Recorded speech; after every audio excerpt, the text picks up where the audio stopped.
Um, Thank you, everybody, for coming. And on behalf of the board of Kedari Charitable Foundation, I would like to welcome everyone to this afternoon's webinar. We have visitors from the United Kingdom. We have people who have joined us from the USA, and people have joined us from all over Nigeria. So we say welcome. There are some of you who are old, I would say old participants at our webinars. I welcome you all, especially those who attended our first and our water series. Welcome. And I'm sure you're going to find this very, very exciting. And I also want to welcome the new participants. You're all welcome. I want to thank all our panelists that have joined us today from different parts again from the world. We have panelists from the UK and we have panelists from Nigeria. And also we want to welcome our two noble facilitators, Akandandwale Ugumbeku and Molade Adeniyi. Welcome. Thank you all very much. And I assure you we're going to have a very, very interesting session. So now I want to talk to you just a little bit about what we stand for as Kedari Charitable Foundation. Kedari Charitable Foundation, as you can see from that theme, it says, think right, act right. Kedari Charitable Foundation is an NGO registered in Nigeria that we are currently focusing on being the very, very strong voice of personal accountability. As we recognize that without personal accountability, we cannot achieve good governance. You cannot achieve those things you want in government. You cannot eradicate corruption without personal accountability. Because at the end of the day, it is being personally accountable to the people that you can then get to the position of being a governor, that you can say, yes, I'll be accountable. So this essence of being personally accountable is so critical to eradicating corruption that we have decided that we are going to be a voice and a very strong voice to raise that profile in Nigeria through our various activities. And we have activities that ranges from children, and you can find them all on our website. We have activities covering youth that we are currently doing today. We also have activities that target the adults, as we are doing today. And we also have activities that governs corporate world, and that we're doing. And we develop our partnerships with other people. We don't believe we can do it alone. So we have a very strong call to build our work based on partnering with other similar like-minded organizations. Today we have our second facilitator. She's the director of Waves International. So she's going to be talking to us. So that's building partnership for us as well. So we say thank you very much for coming. So you will ask in your mind, why Hannah Waters?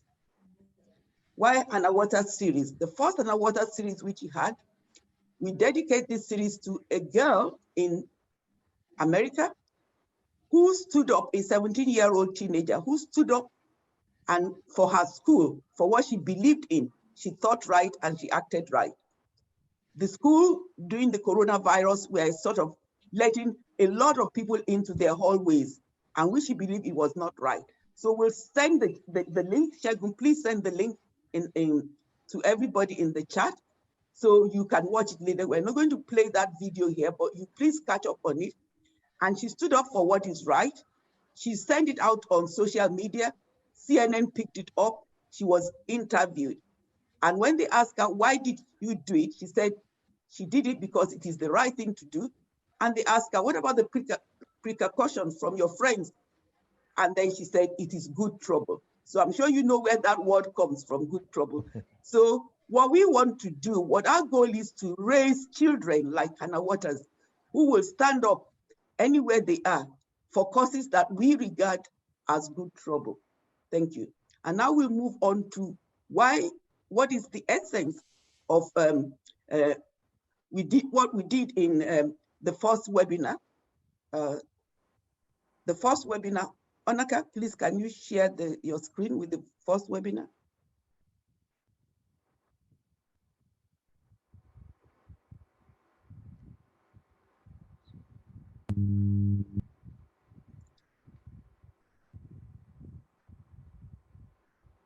Okay, so the first webinar I was to be the change you want to see. We all strongly believe, I'm sure, that in raising children, you have to model it yourself as parents. You hardly will you find somebody like Hannah Waters coming from a home. It's possible maybe later on when you change your life, from a home where integrity is not their cup of coffee. So we decided that, and we see it from evidence, that you need to model it. So what we did at the first Hannah Waters series was to review how we should be the model. And so the key takeaway from that session, which I want to share it because this is building onto the first session, is that as parents, we need to model proper behavior. We need to be consistent with our good values and morals. We need to be the change we want to see in our children. If you are not the change, it'll be very difficult for those children to walk their talk. That way, the world will be filled with responsible and accountable young adults. Parents also need to demonstrate a reasonable level of trust and confidence and love for their children. Okay, some mistakes that parents make, I'm saying this that with respect to Nigerian parents. If other people are joining us that are not Nigerians, you know, it may not directly apply to it. We said that it is not right for us to provide excessive finances to our children in order to keep them up with the Joneses. Things like buying examination papers, it's wrong. And also maybe paying for them to do their exams, it's also wrong. And buying your way out of procuring state services such as your passport and driving license, we said we shouldn't do that. And also assaulting your spouses in front of your children, or assaulting maybe your house help, in front of your children. Assaulting anybody, we said that this is not the right way forward. We discussed all that at length. And so this second Hannah Waters series, what is our focus? Our focus is now we are moving away from that to how do you actually do it? You said, okay, as parents, you shouldn't do this, but then how do you ensure that you are using the right tactics to raise children with integrity? And that will be our first session. And the second session will move on to focusing on how to nurture teenagers in a highly digitalized world. Thank you. Okay, Segun, please flash the agenda.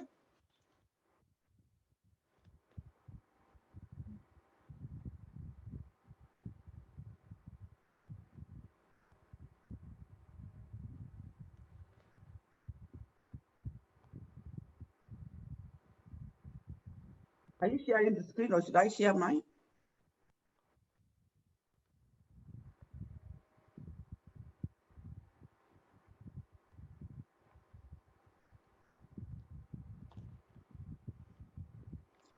Okay, thank you all. I'm going to go through this agenda very quickly.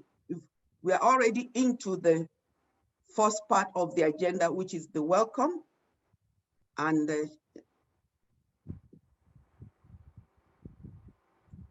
okay, so it's divided into basically three major sections. One is the welcome and the introduction, which we're doing. I'm going to move on now to introduce the panelists for today and the facilitators.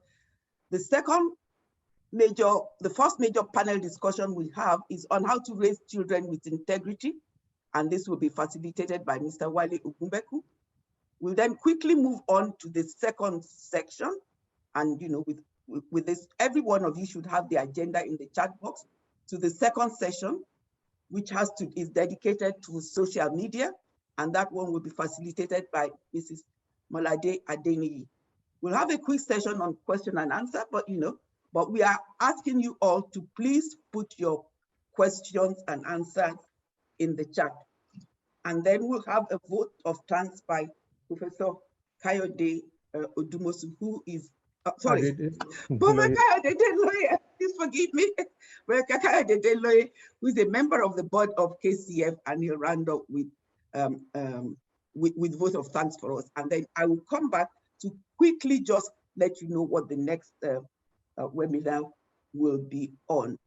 Now, I'm going on to introduce the facilitators to you and the panelists. Shegun, please share the slide. Please, whilst as I'm talking to you, I'm throughout the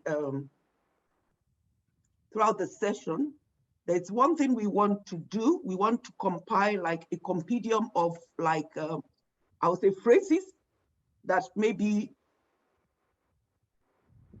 like phrases that our parents or you are currently using to nurture your children.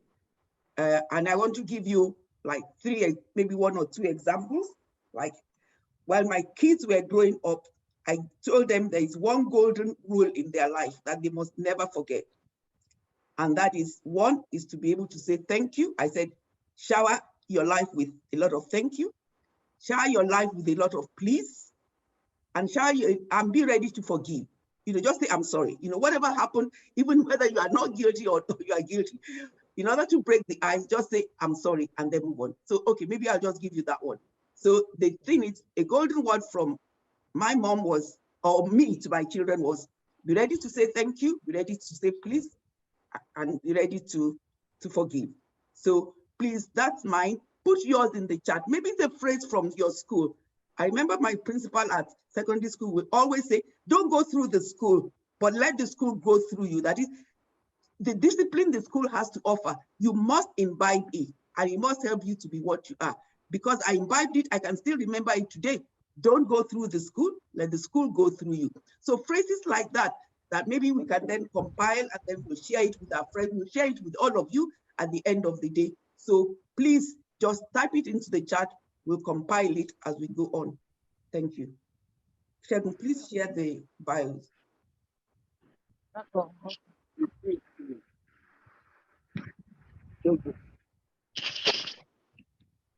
Okay. Okay, now we have a facilitator for today. His name is Mr. Wale Ogunbeku. He's a chartered accountant by profession. But one thing, Mr. Wale Ogunbeku, you can just characterize it with one word, and that is accountability.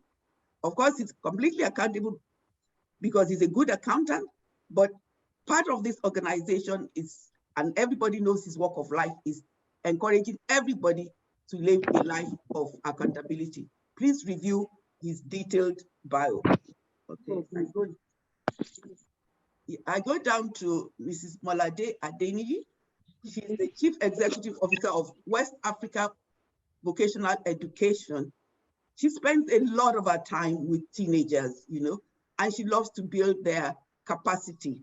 So she is just the best person we can get for today to facilitate the second session. So Mrs. Molade Adeniyi, welcome and thank you for coming. And then move on to, okay, Captain and Mrs. Umi and Shea Sandy. Captain Sandy is a retired pilot and Mrs. Sandy, a chartered accountant. And both of them have retired, as you can see, but they love doing community work. And they're always involved in one community project in their church and providing advice and helping financially. So, again, they are fantastic and very apt for us to dialogue with today. Thank you for coming. And I move on to Mr. Shokwe Duro-Dola. Mr. Shokwe Duro-Dola is a marketing and sales expert, but he also believes very strongly in accountability and a work of integrity, especially leadership. So he's always on things that we have to define as, showing case leadership. And he's also an integral member of Kedari Foundation. He's married with a beautiful daughter, so we'll hear from her later. And we have a fantastic panelist with us, Mrs. Adeshola Agbola. Welcome.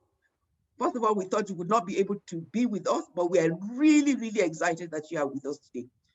She's the Managing Director of IDA Projects, And from my interactions with her, she's a person worthy of integrity. She has a son, 17, and a daughter, 22. So welcome and thank you for honoring us today. Move on.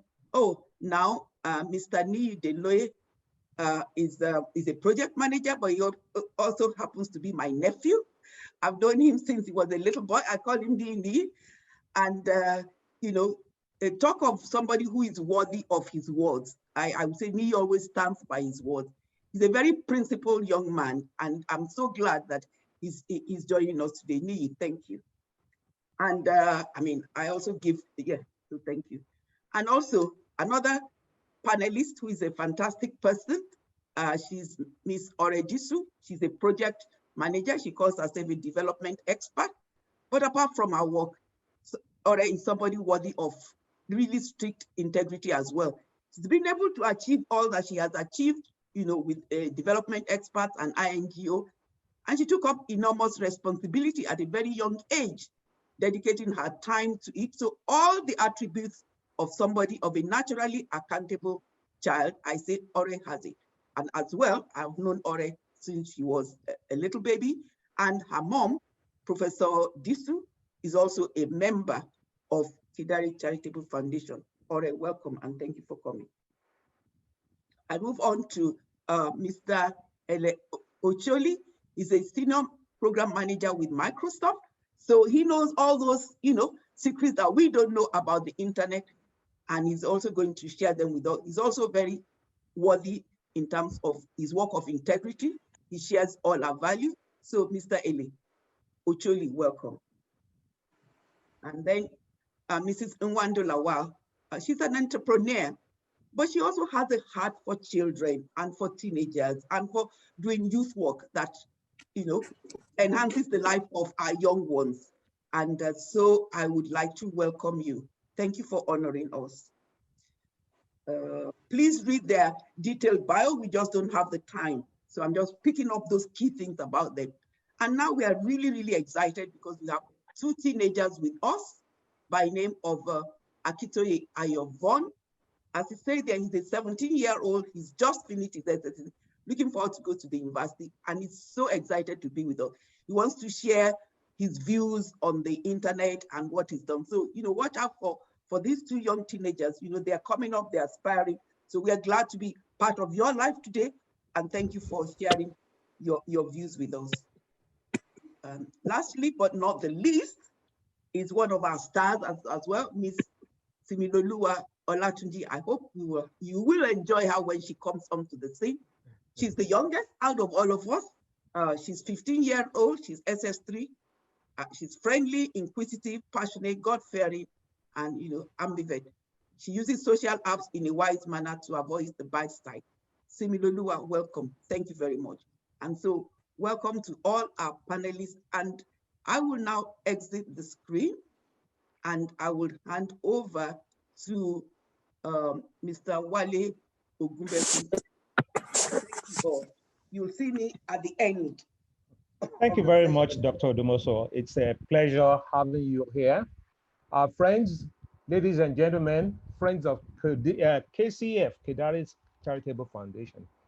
It's always a pleasure having you on our program. We're going to go straight to the questions and the panelists. In the first session, we're dealing mostly with parents, especially old parents, old grands and parents like the Sandys, and young ones like Mrs. Agbola and Co. So we have about 9 questions in all, and it's imperative that each responder should not spend more than 2 minutes on each question. So right away, we're going to go straight to the questions. The first set of questions are for Mrs. Agbola and Mr. Shokwe. And the question says, when your child misbehaves in public, where do you discipline him or her? Is it in public or privately, and why? Mrs. Agbola. Thank you very much. Good evening. I hope you can hear me. Yes, loud and clear. Fantastic. For me, to correct a child, I can do the correction immediately. Correction takes place immediately, but the discipline is done privately. When I say discipline, I mean we already know the consequences, you know, of doing what you shouldn't do, and the consequences would be applied privately, not publicly. The reason for me is so not to damage the child's confidence. Also, we know that when a child has a low self-esteem, is something that you have to start to work on, you know, consistently. So instead of paying to gain that confidence back, I apply the discipline privately. In some cases, correction is imminent for me to make that correction immediately, you know, to correct that child immediately, but the discipline will be applied privately. On my own part, thank you very much. On my own part, consequences must always be known and clearly defined and communicated to the child, and it has to be consistent. It has to be consistent. Thank you. Thank you very much. Mr. Shope Drodola. Thank you so much, Mr. Good evening, everybody. I hope you can hear me. Yeah, loud and clear. I agree with what Mrs. Agbola said. What I will add to it is that, I mean, casting one's mind back to when we were much younger, I remember that, I mean, there were things one would do in public, and that with just a side eye from, especially, I guess, the mothers, you knew, you know what, you better stop it now or else. I mean, continuation marks, and the continuation marks, well, God help you if you don't, I mean, if you don't sort of quickly reset your senses, so to speak. So I think for our own generation, it is probably, I think the task, one of the tasks before us is to get to that place where we can also, you know, while you're outside, because yes, I mean, there are a lot of things your child should know, or that you would hope that your child will know not to do when you're outside.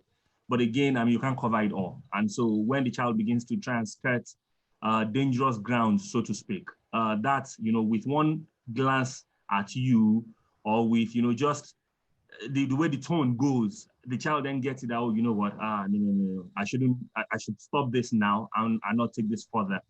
I think that's, for me, getting there is one of those tasks, so to speak, that I would hope that our own generation will quickly get to, so that, you know, when you're outside, you know, you can communicate without even saying a word, so to speak. Thank you very much, Mr. Drodola. It's definitely sure that the children of nowadays are very, very lucky. In those days, I mean, in fact, you cannot even do it when your father is around. Yeah. And when your mom is the one that is around, it's just one look and you get the message. But the children of these days, they hardly, even when you look at them, they still go ahead. And then, of course, the consequences is what we now discuss with them. I'll deal with when we get back home. Thank you very much.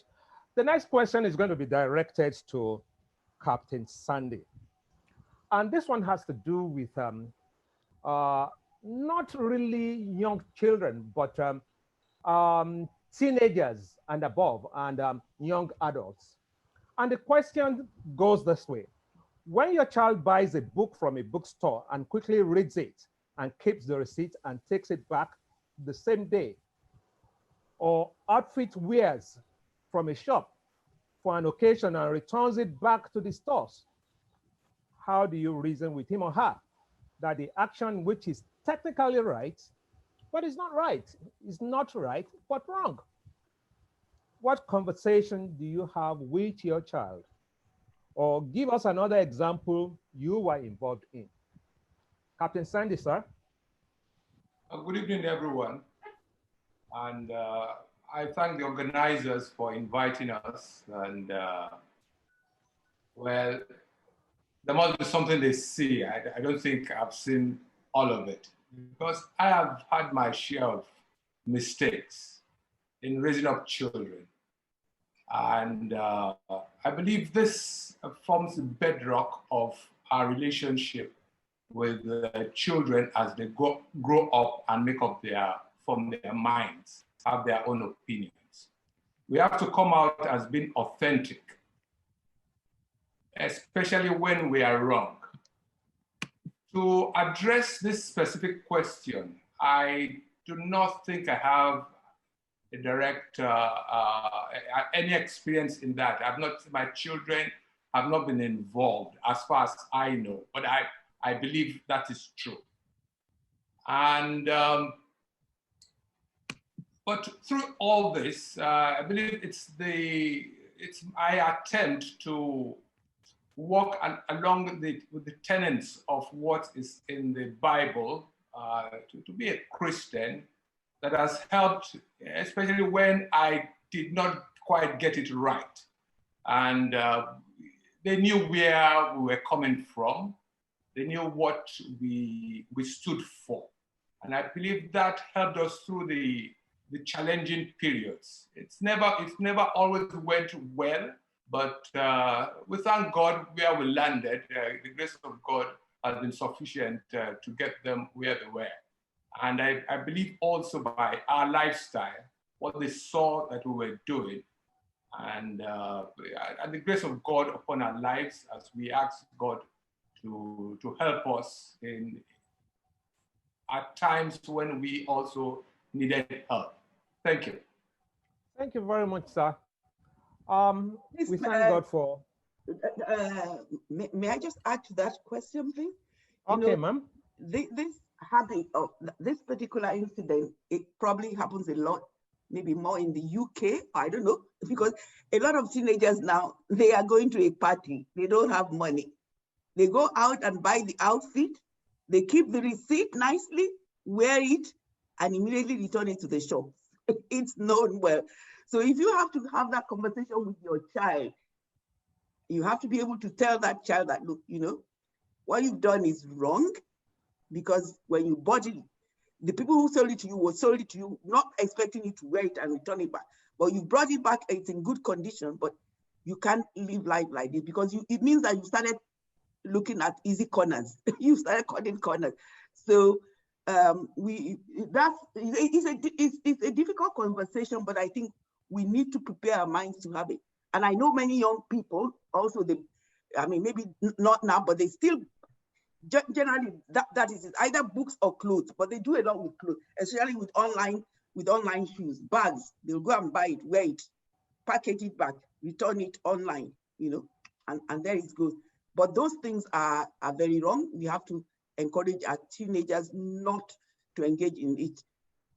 But I mean, maybe you are a young person. Do you want to comment on that? Just one line. Have you ever had that experience with your friends? Yeah, so that's like a daily thing that people struggle with. Yeah, I think it relates to different aspects of life, even just being able to buy children's tickets, right? And traveling on a children's ticket. But I think you also need to, I think as parents, in terms of my parents, in terms of looking to my parents and knowing that, they're always very strict with accountability. And I think part of that has also resonated with me, but also it's with age and maturity, you also start to understand the consequences of your action, right? And understand that although every little thing will have a consequence, it might not be that actual, obviously in terms of returning it, they might not find out, but if you keep doing those small little things, eventually it'll catch up with you. Thank you very much, Nia. Even within our own environment here, we have children that go along to the shopping complex, and they pick up things here and there, open them and consume them before getting to the payment section. And sometimes some parents are aware of it. What they do, I will not know, but a lot tells about the home they come from. Properly brought up children know that it's a no, you cannot do it. If you need to get something or take something off the shelf, then you must say please, and you must show it to your parents. And it's the parents' responsibility to guide you appropriately and let you know that you have to pay for it before you start consuming. But nowadays we find so many children doing this thing. They just pick up from the shelf and immediately they don't see anything wrong in it. And some parents just overlook them. It's a pity. But thank you all. The first set of questions were based on reasoning. Now we're going to move to the next set of questions, which showcase moral behavior. And for this session, for these questions, I'm going to target Mama Sunday and Mrs. Agbola. And the question is, how do you showcase moral behavior to your children? Number one. For examples, our mother used to tell us stories of what is going on in the society while carrying out simple tasks around the house. Please share your own style and its effectiveness to date. Mrs. Sandy. Thank you very and then much. Mrs. Agbola next. Yes. Thank you very much, Mr. Ogubeku. And once again, thank you for having us. There's no doubt that children learn more from what you do than what you say. So showcasing moral behavior for us, I think, has always been more about walking the talk. So we say it, and the children also observe us doing exactly what we've said. And what has also helped is when we've come in contact or met people who have had dealings with us, maybe at work in the past, and our children have met, such people, and such people, would then testify in front of our children to some of the experiences they had with us, that showcased good moral behavior. This has also been very effective. And we're Nigerians, we love to tell stories. So a lot of the time, these stories are always told in very colorful ways, and we found that, this was also effective, with the children. And we're talking about stories. Yes, my mom also, told stories, and this helped in the way in which our children were nurtured as well, because we shared our own stories and experiences with them.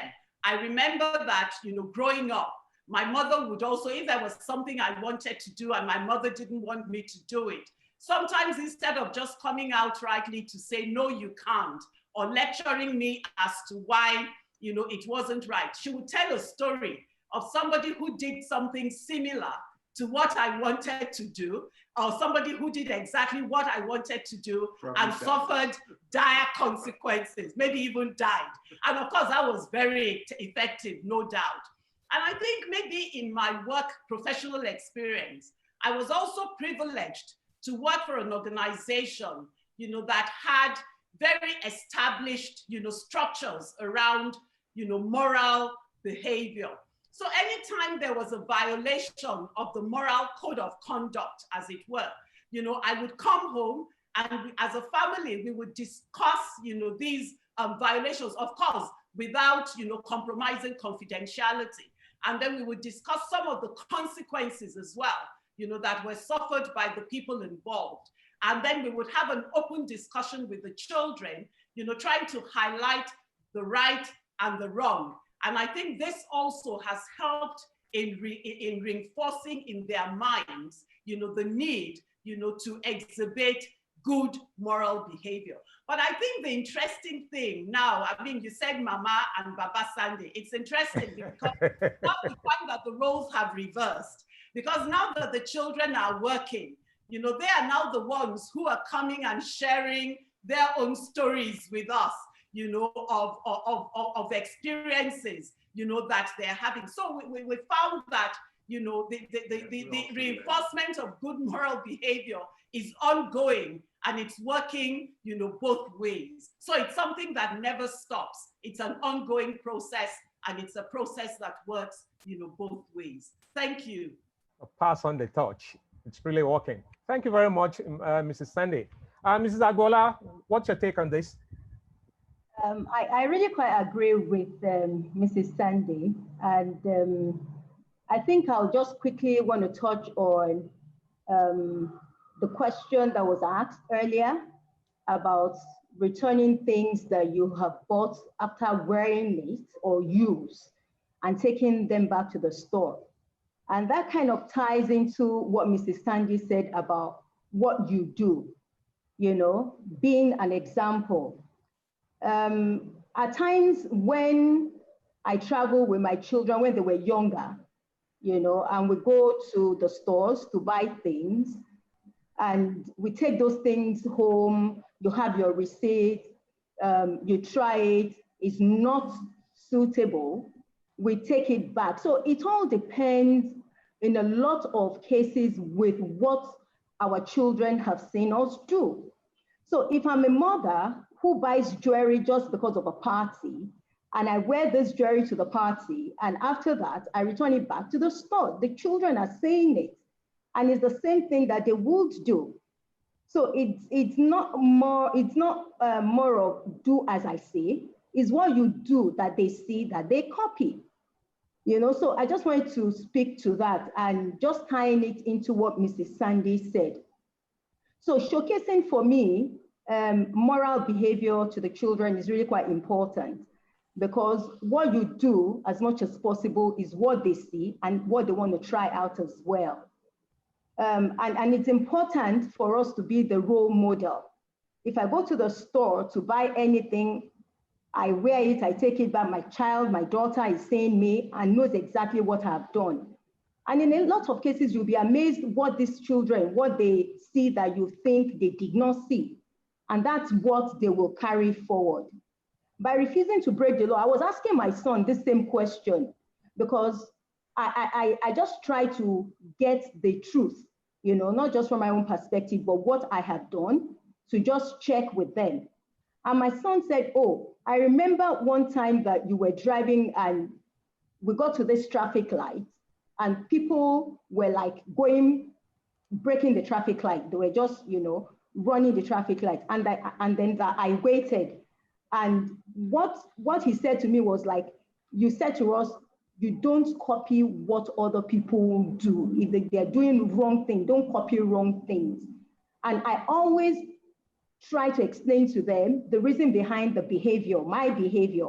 So whatever it is that I'm doing, as an example, I explain to them why I'm doing it.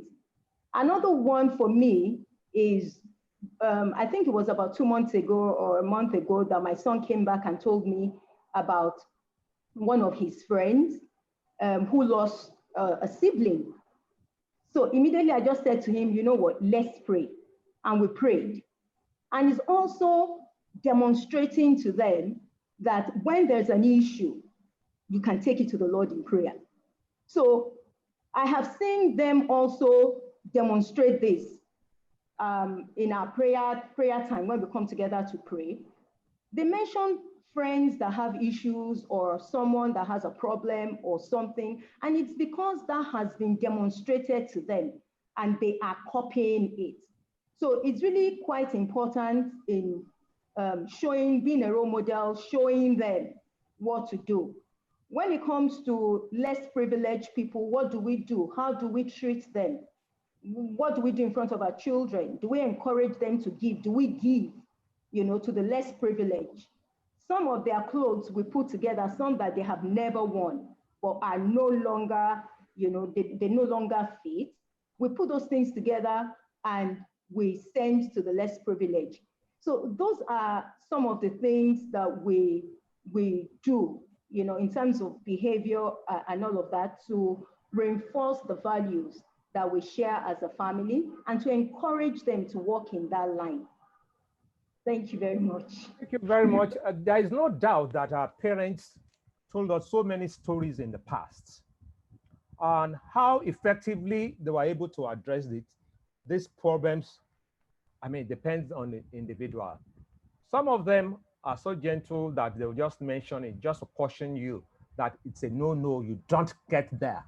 And some will be so assertive that they will tell you, look, these are the things I did to ensure that the others are aware of the evil things they are doing, and then come back.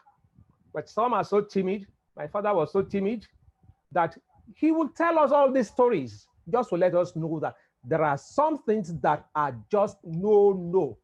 You cannot do it either as a growing up child or even when you are an adult and you are working in an office. You don't do it. These are the essence of parents trying to moralize us about the things of life. And we thank God for the legacies which they have left for us. Thank you very much, Mrs. Sandy. Thank you very much, Mrs. Aguola. Now we're going to activities involving the children. And for this session, I'm going to call on Captain Sandy. And well, again, Mrs. Aguola. And the question is, what activities did you encourage your children whilst growing up to be involved in, like school activities or church activities, or taking up voluntary projects like fundraising for a good cause? And how did you think this contributed to their work of integrity? Captain Sandy, please. Thank you very much. I started earlier by saying that how we tried to influence the children was directly linked with how we try to live a Christian life. As an adult, I've not always been a Christian. And I knew how I behaved, what my life was before, and what my life now is as a Christian. I know we can go through the paces and do the right things. We went to school with people that were good children, but once they were out of the earshot of their parents, well, they felt it was time now to spread their wings. And a lot of them got into very serious trouble. And we saw people that really were people gave up on. But one thing that came through, that people that really had drastic changes in their lives and became people of integrity later on, were people that had, well, a spiritual encounter. And I believe a lot of the things we do has to be anchored on that. Spiritually, we must grow our children. They must have a world view. Raising children by rote, by this rule and that rule, good as it may be, but it has to have its roots in some principle. There must be where they are coming from. And with that in mind, we will be able to, they will be able to carry on what we have sown in them and have an applicability throughout their lives. When things happen to them, because you cannot cover every ground. You cannot be with them when they need to make that snap decision. There's no one thing you can do often that you will be able to, you can't cover all the grounds. So they must have a place where they have to go to. What did we do? We would have constant discussions. Constantly we were talking. We bought them many times, and a lot of times they would want to go on their own. We encourage them through the years to take part in activities in church, in school, in work, and with their friends. And growing up, they were active in Sunday school and took part in plays in their schools, in activities even in the community, and so on and so forth. Fortunately, we had part of their growing up years, we had a house fellowship here that was involved with some charity work in the neighborhood and a little beyond. And our involvement also in some of the things we do, we've been doing through the years, I believe has formed their own opinions in life and what they have gone on to do themselves. However, when they grew up, we recognized the differences in their temperament, in the temperament of each child, Sholafumi and Omobolanle. And we came to realize that not the things we did affected the children differently. They had different temperaments. For instance, our daughter will be the first to volunteer to be a math teacher in a disadvantaged school, work in a soup kitchen, work in a charity shop. But for our son, he wanted to work, to have an impact on the larger world. He would often find himself out of his depth when trying to effect this. For an example, when he returned home from his studies, he had this lofty idea of making an impact on social justice policies, etc., in Nigeria. He elected to go to work in the local government offices. 21 years, 22 years old. And I think no prizes for how that ended up. But eventually, what the take home we gave him was that, look, yes, good idea, but the time is not quite now. And we must just continue and make them, occasionally they'll take risks. And but we'll be there to say, okay, we are here to for advice. You can do this. Whatever happens, you have a God that will back you up, that you can rely on. That has to be the bedrock, going back to God. Thank you. Thank you very much. Mrs. Agola, I'm going to ask you the next question. Building honesty. How did you handle the need for children to tell the truth at all times and in all situations? Please give us concrete examples. Mrs. Agola, please. Thank you very much for that. I mean, it's important to speak the truth yourself to your children, no matter how difficult it is.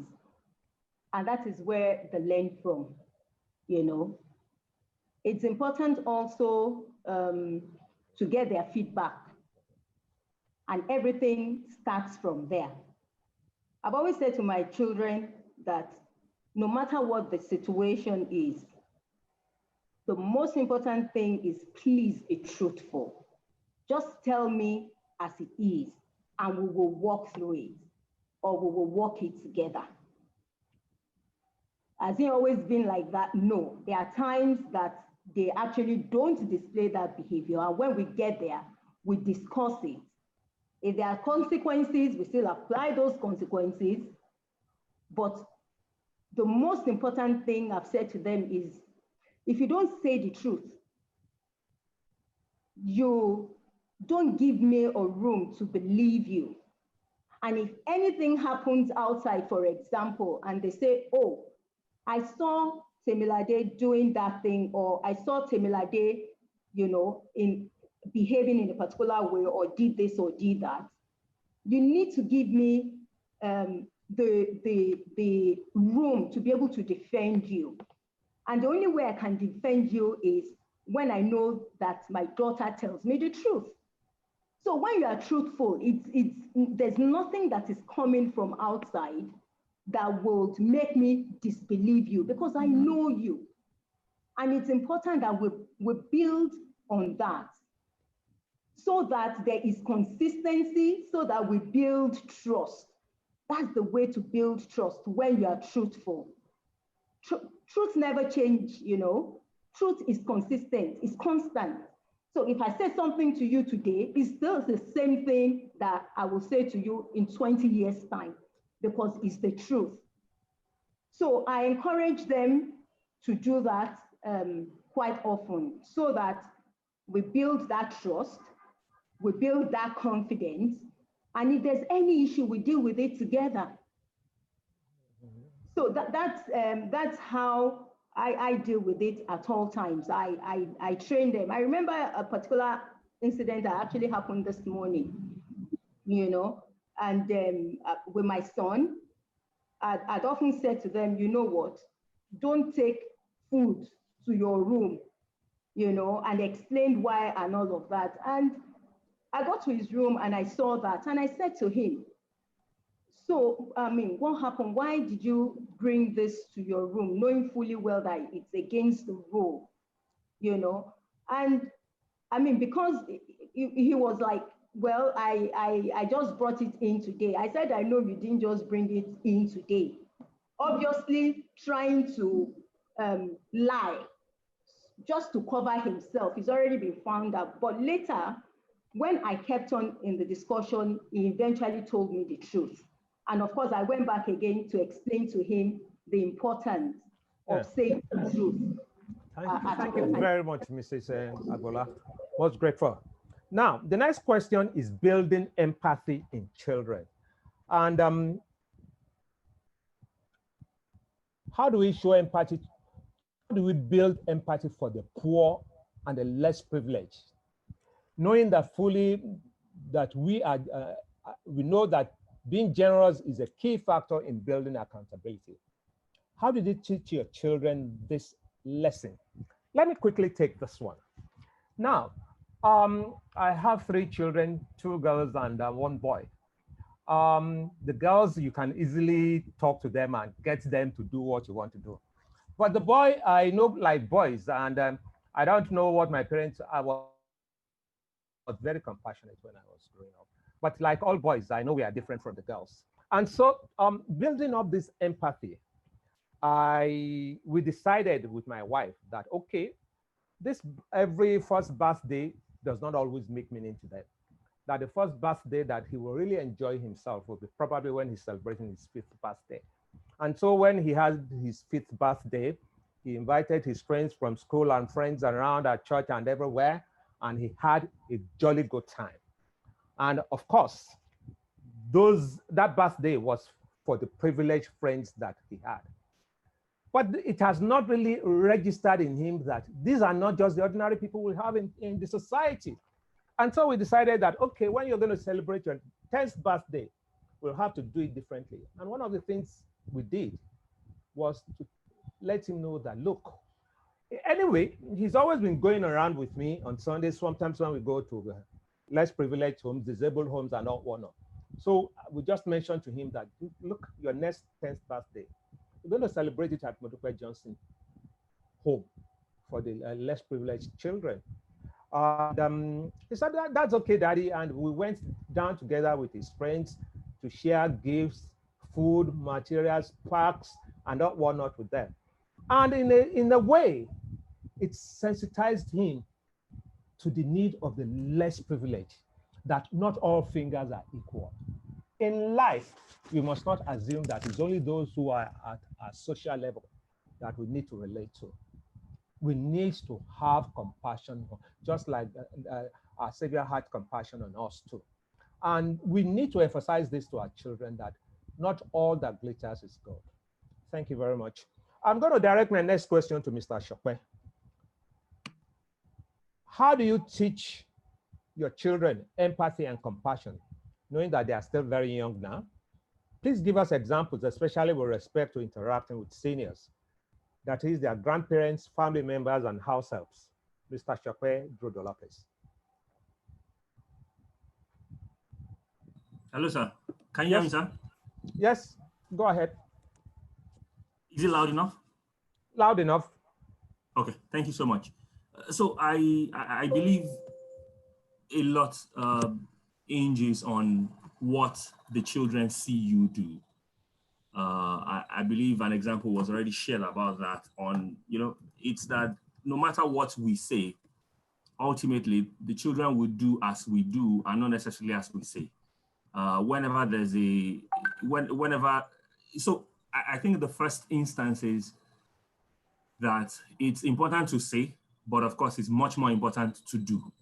And so there should be, first and foremost, no difference, no variation between what we say and what we do. That really, really helps. I mean, because once that is settled with the children, is also then quite easy to see that, oh, you know what, this is what my father or mother says, and this is what they do. There's no conflict. That is the word. There's no conflict between what they tell me to do and what they themselves are doing. With that, having taken care of that, it's then a case of, oh, you know what, the children, I think, naturally would follow that path of wanting to do as their parents do, especially where they do that and they see that, oh, you know what, the results are favorable. even when the results, I guess, end up not being favorable, because we have seen, of course, parents who have done the right things and who have unfortunately suffered wrongly for it. It's always important to then point out the lessons in it to say, oh, you know what, that didn't go the way we thought it was going to go, but it still doesn't mean that we don't do the right thing. We always do the right thing, no matter what. And I mean, there are countless examples in the Bible, countless examples in life. The Underwater series that we're looking at in itself, things didn't necessarily go the way she wanted, but the point was that she stood for it.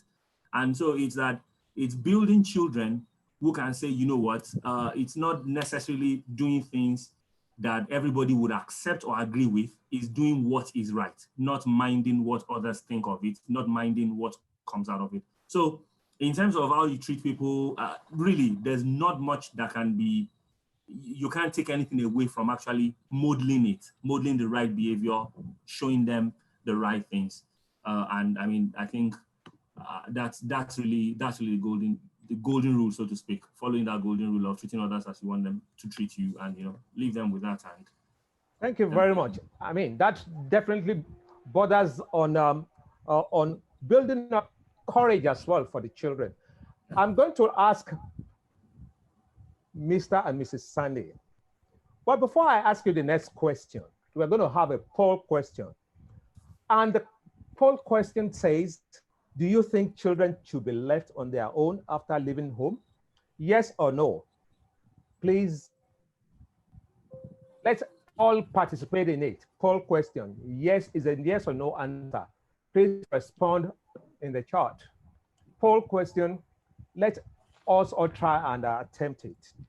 And from there, while people are giving their response, let me finally go to Mr. and Mrs. Sandy. This will be the last question. Post the poll. Please post the poll. Yeah. While people are completing that, let me go to Mr. and Mrs. Sandy. Now that your children have left home and they are on their own, how do you continue to nurture them in their walk of integrity and accountability? Mr. and Mrs. Sandy, please. Thank you, Mr. Ogumbeku. I think maybe before we begin to answer that question, I just wanted to also say something about the previous question. We were talking about modeling behavior to the children, and maybe in some of the things that we think are inconsequential things, like even paying salaries to people that work with us, or workmen who have done work in the house for us, ensuring that salaries are paid to them, in full, on time, and every time. And also maybe also reinforcing in the minds of our children that what you think is a privilege is actually very subjective and is situational. Because it's because you haven't seen somebody else's, house, or somebody else's, wealth. That's why you think you're privileged, but it's situational and it is subjective. And the fact that you are where you are is by the grace of God. It is not because you're better than the people who you consider as less privileged, but it is just because of the grace of God. And once you have that realization and understanding, then it's easier for you to know that there's nothing that I have, or nothing that I own, or nothing I think I know, that is of my own making. It's just by the grace of God. I'm no better than the alabaru that is in mile 12. It is just by the grace of God.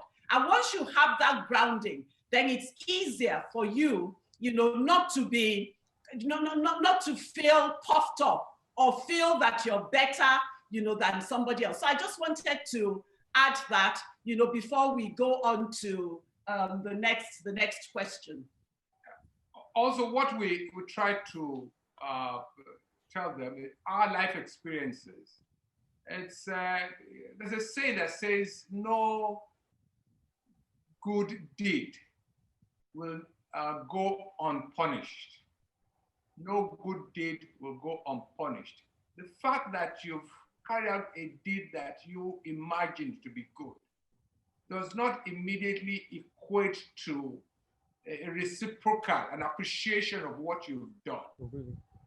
you must come from the basis that I have done this because I believe it is the thing to do.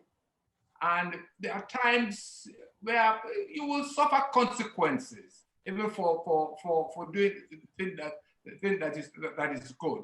That I think through our experiences, those are things we have seen, and those are things we think they through our lives they will take lessons from. So thank you. So just going to the question that we have at hand, now that the children have left home and on their own, how do we continue to nurture them, you know, in the work of integrity and accountability? Exactly. You know, the work of integrity and accountability is one of continuous learning. I always say that the day you stop learning, irrespective of how old you are, is actually the day you begin to die. So it doesn't matter, you know, what your age is, how old you are, how long you've lived. Learning is a continuous process. So our children may be all grown, but they are still our children and we're still their parents. You know, that is not going to change. Even when they become 50 years old and we are 100 years old, they are still our children and we are still the parents. And so the nurturing continues. But, you know, it's about making them understand that as parents, the love we have for them involves us acting in a way that they may think intrusive, even while we continue, you know, the nurturing along the path of integrity, that they may think that, you know, the nurturing is a way that, you know, it is intrusive, but that is necessary because the aim is for them to see the benefits of the continued communication. And of course, this, we found that, you know, would involve a lot of negotiation for us to ensure that while they may see it as being intrusive, and while we want to continue the process, we also need to negotiate with them to ensure that we're respectful of their privacy, because that's also important, because the aim is to have a dialogue that is effective, a dialogue that will yield results. And the only way you can get that is if all parties in the dialogue are on the same page, and all parties in the dialogue, you create an environment where, you know, each person is willing to listen to the other person. So I'm going to hand over now to my husband. We often encourage them to share their stories, and we constantly bore them with ours. And my usual saying is that, okay, we have made mistakes. You must learn from our mistakes. If you are going to make mistakes, make your own mistakes. The reason why we went through those experiences, they are for you. You must learn from them. And it's in these interactions we have that those things we went through will not be in vain. So we encourage them to share their successes and most especially even their failures, and to emphasize that through all this, there's a place you have to go to. Yes, stuff happens, but you must have the confidence that yes, it's happened. There is a tomorrow. You wake up tomorrow, the sun will still shine. And definitely. Yes, you will. Yes, you will achieve what you will achieve, what God has proposed for your life to achieve, which will be Thank you very much, sir. Most grateful. We have some young adults with us, Mr. Need, Denloye, and Miss Ore. We're just going to, this session is almost up, but I'll just quickly pose the questions to them. Miss Ore, Disu, and Mr. Need, Denloye. You might not have the privilege of 2 minutes on each one, just a minute each. What age did you become fully aware of the need to live a life of integrity and accountability? Mr. Denloye, 1 minute, please.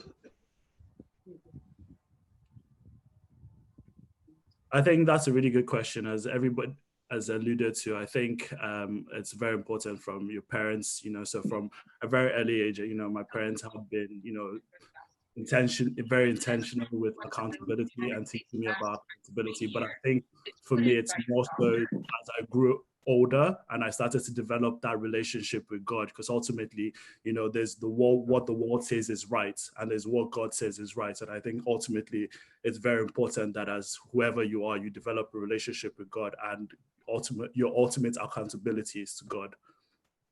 Thank you very much. Miss Ore, Disu, your take? Yes, thank you very much.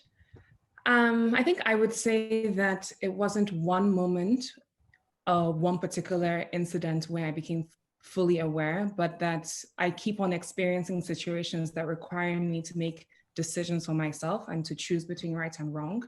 And so I don't see integrity as an end state that I have achieved, but actually as something that I'm continuously striving for. Continuum. But I think if I were to point out maybe a particular age where I remember being very self-aware of this decision I had to make for myself, I would say I was about 8 years old when my mom had sent me out to buy some black thread, typically the one we use when we were making hairstyles back then.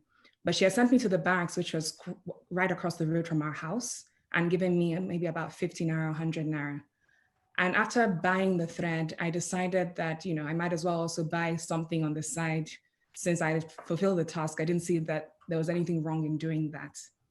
But when I got home, I was punished. And I remember that my mom explained to me that it wasn't about the amount of money, whether it was 20 naira or 500 naira that I spent, but that I had actually taken something that didn't belong to me. And Thank you very much. Thank you very much. Have you ever been involved in a compromising situation with a friend or a situation at work? Please tell us what happened and how did you deal with it? And what did you learn from it? Mr. Denloye, 1 minute. Sorry, I'm cutting time short so that we can wrap it up. Yes, yeah, that's fine. So I think, yeah, I think for me, at work, I think especially when you're new to work, right? So you're very keen to impress. So for me, I work in the UK, and I'll just give you one scenario. There's a very strong drinking culture, right? So there's after work drinks. And you know, it's very easy to want to fit in, and you know, you want to do things, especially if your bosses are doing that, right? But as somebody with integrity, and I know the person I am, you know, I'm able to say, no, this is actually what I want to do. This is why I can't join in, and there's certain reasons, as long as there's communication. But I think, you know, initially, you know, I think even, for example, my boss was saying I wasn't very sociable because I didn't used to come out to drink with the rest of the team. But I think the more he gets to know me and the more I stand up for myself, you know, I think he respects that more than me just being somebody who just, you know, blows with the wind. Oh, all right. Quick one. Deserves a round of applause for that. All right. Any comment? Any take from you? Sure. Well, firstly, to say that I work in spaces where. Yes. Sorry. Can you all hear me? Yes. Go ahead. Go ahead. Okay. Yes. So, firstly, to say I work in a space where I'm constantly interacting with government officials, with major contractors. So there are often situations where you might be involved in either a procurement decision or something contractual that you have the ability to influence. And this is where I found myself about 3-4 years ago, where I was actually in charge of bringing on board some consultants. And I put forward a friend because of the urgency of the deadline around taking off this work. But what I did as well was that I went to the project manager and just basically owned up to the fact that this was someone I knew personally and recused myself from the process, so that I wasn't involved in anything regarding the selection of the actual candidate or the negotiation of fees. And I think for me, that was important because sometimes there might be a personal cost on you for not keeping up with your ethics. And I wanted to just make it clear that although this was something that I knew traditionally other actors were quite, you know, used to doing, it wasn't something that I would do simply because of social acceptance. Thank you very much. Have you ever been involved in volunteering projects? If yes, what lessons did you learn from this particular activity? Ore? Yes, so pretty much Back I to back. started it at a very young age. So I think some of the other panelists have spoken to the importance of organized activities that engage people when they're young. And that for me started, yes, from church, but also I think predominantly when I went to Hillcrest in Jos, which was a school established by missionaries where discipleship and community support was built into our day-to-day or weekly student life. And I think I was about 14 or 15, I was taken on a visit to a VVF home. So this is women who through prolonged labor have suffered an ailment that means that they're constantly just secreting urine and stool. So they're ostracized from their communities and eventually end up in destitution. And this was a home where they were also being provided options for surgical care. So I was just really moved by the exposure, and I went back and decided to actually start a fundraising campaign, which involved me writing a play, performing with some of my classmates in front of my school. And from then on, it just seemed to flow. Almost every holiday I would come home and I would volunteer in orphanages. When I went to the UK for my A-levels, I also picked this up, and eventually I was awarded the Derbyshire Cup for community services. And I mentioned that because I think it's important to recognize and, if possible, award young people for the work that they do to support other people who are less privileged. And that's actually been one of the real reasons I think that I ended up working in international development. That's very commendable. Thank you very much, Ore. And the last questions for our young adults. Have you, just like Hannah Waters, advocated for an unjust cause, either at school or within the larger society? If yes, tell us briefly what that cause was and what was the outcome. Highly profound. Nii, Mr. Deloye? So in terms of what I am, I'm very passionate about young people. So I work within the transport sector, and I sit on the executive committee of the Young Transport Association in the UK. And part of the role that we play is to ensure that, you know, we promote young people within the transport industry. And, you know, over the last year, it's been quite difficult in terms of obviously extracurricular activities outside of work.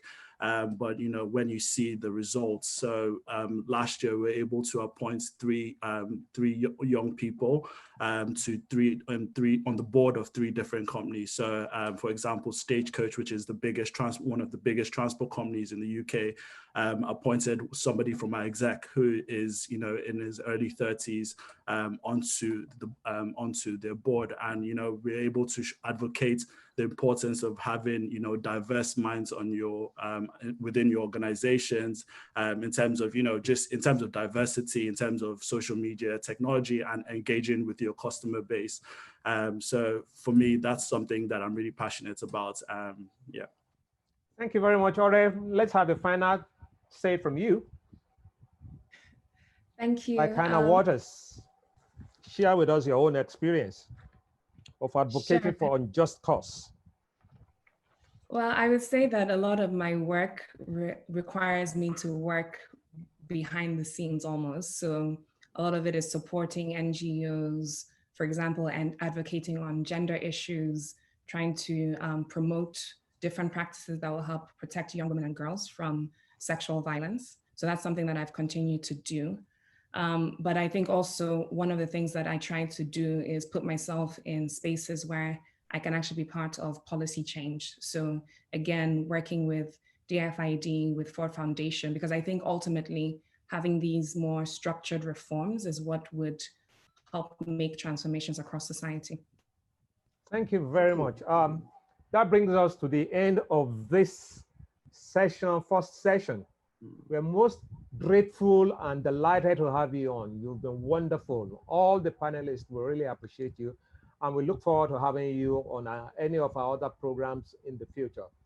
Thank you very much. And for those who are listening to us, we say, please endure with us. We'll soon be over. Thank you very much. Over and out. A round of applause to all the panelists. Can we? Yeah, well, we can't all unmute, but those of us who can, yes, all, you know. Thank you very much.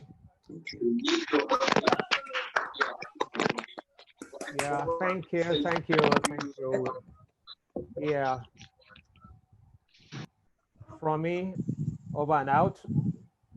Thank you. And then we'll now move on to the session 2. Second session.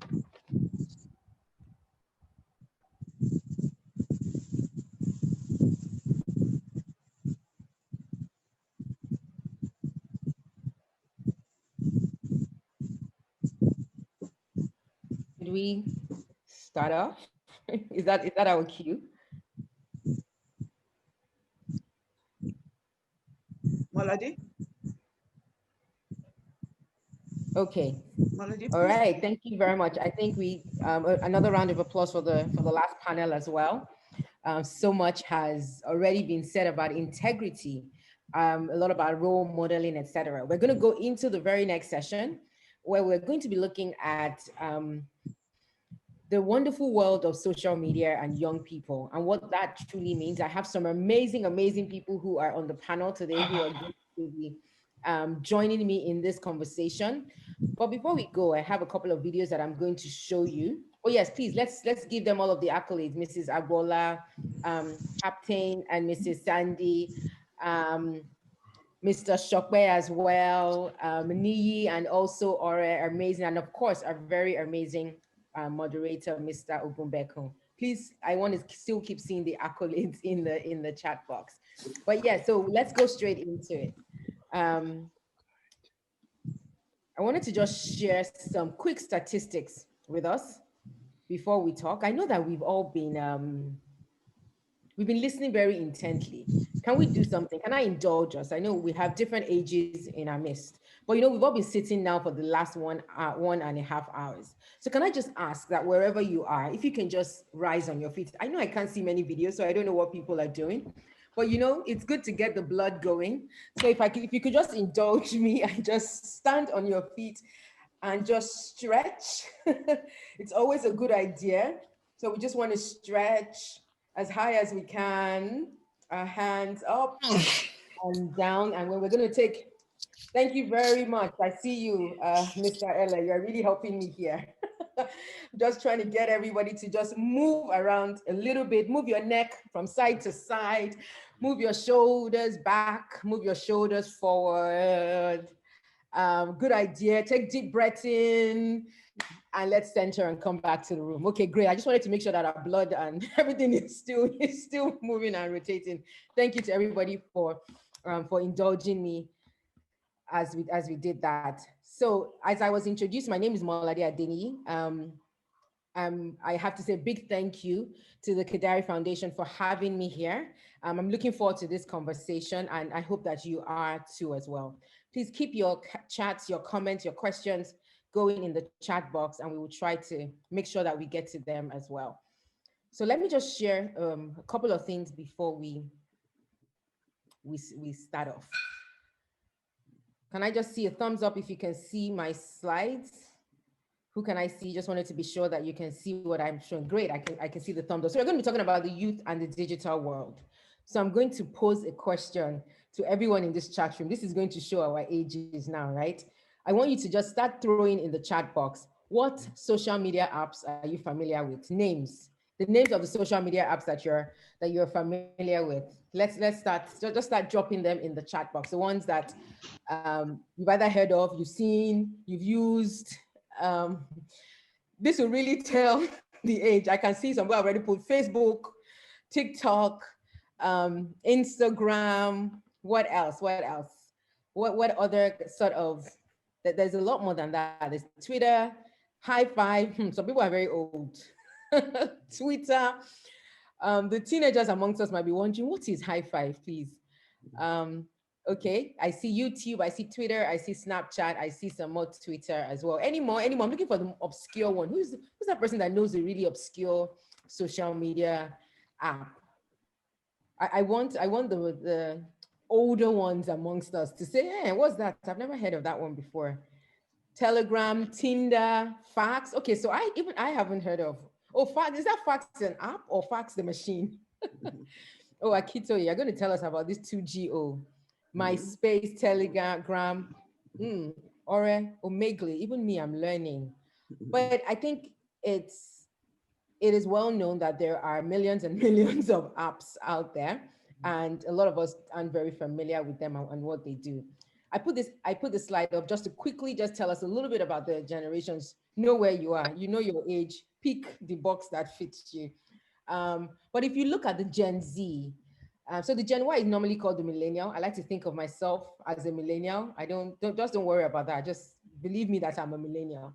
The Gen Z, they are the people where we call, they're technoholics, as you can see in here, where my finger is. It says they're technoholics. They're entirely dependent on IT. They know all about, they're born into the digital world. So everything that they do is really either on the screen of a laptop or on the screen of a phone. So that's sort of very interesting, and that will sort of help us guide our conversations today. You can take your time and look through this site, figure out where you are, and embrace it as well. In 2012, this is a US survey. In 2018, sorry, and it's the same was for 2019 as well. The survey showed that over 70% of young people actually have used social media or use a smartphone. I think if you come to Nigeria, the percentage in a situation like Nigeria, the percentage will be lower just because of the affordability of such phones. But it's still, it's quite a large proportion of young people who have access to this. It shows that YouTube, Instagram, and Snapchat are the most popular online platforms amongst teens. Again, this was 2018, 2019 data. I almost feel like when we look at 2020 data, we might see TikTok up there.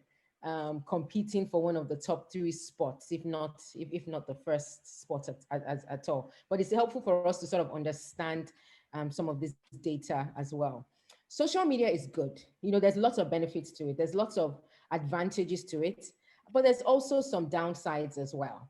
So we're going to talk about some of those today. I don't want to dwell on my slides because it's not a lecture that we're here for today, but I thought it was important to share some of those statistics. In addition, there's been a video that has gone viral over the last couple of days. I don't know if anyone has seen the video, but I'm going to play it for us, and I want us to just sit back, relax, and then please put your comments or your thoughts in the chat box.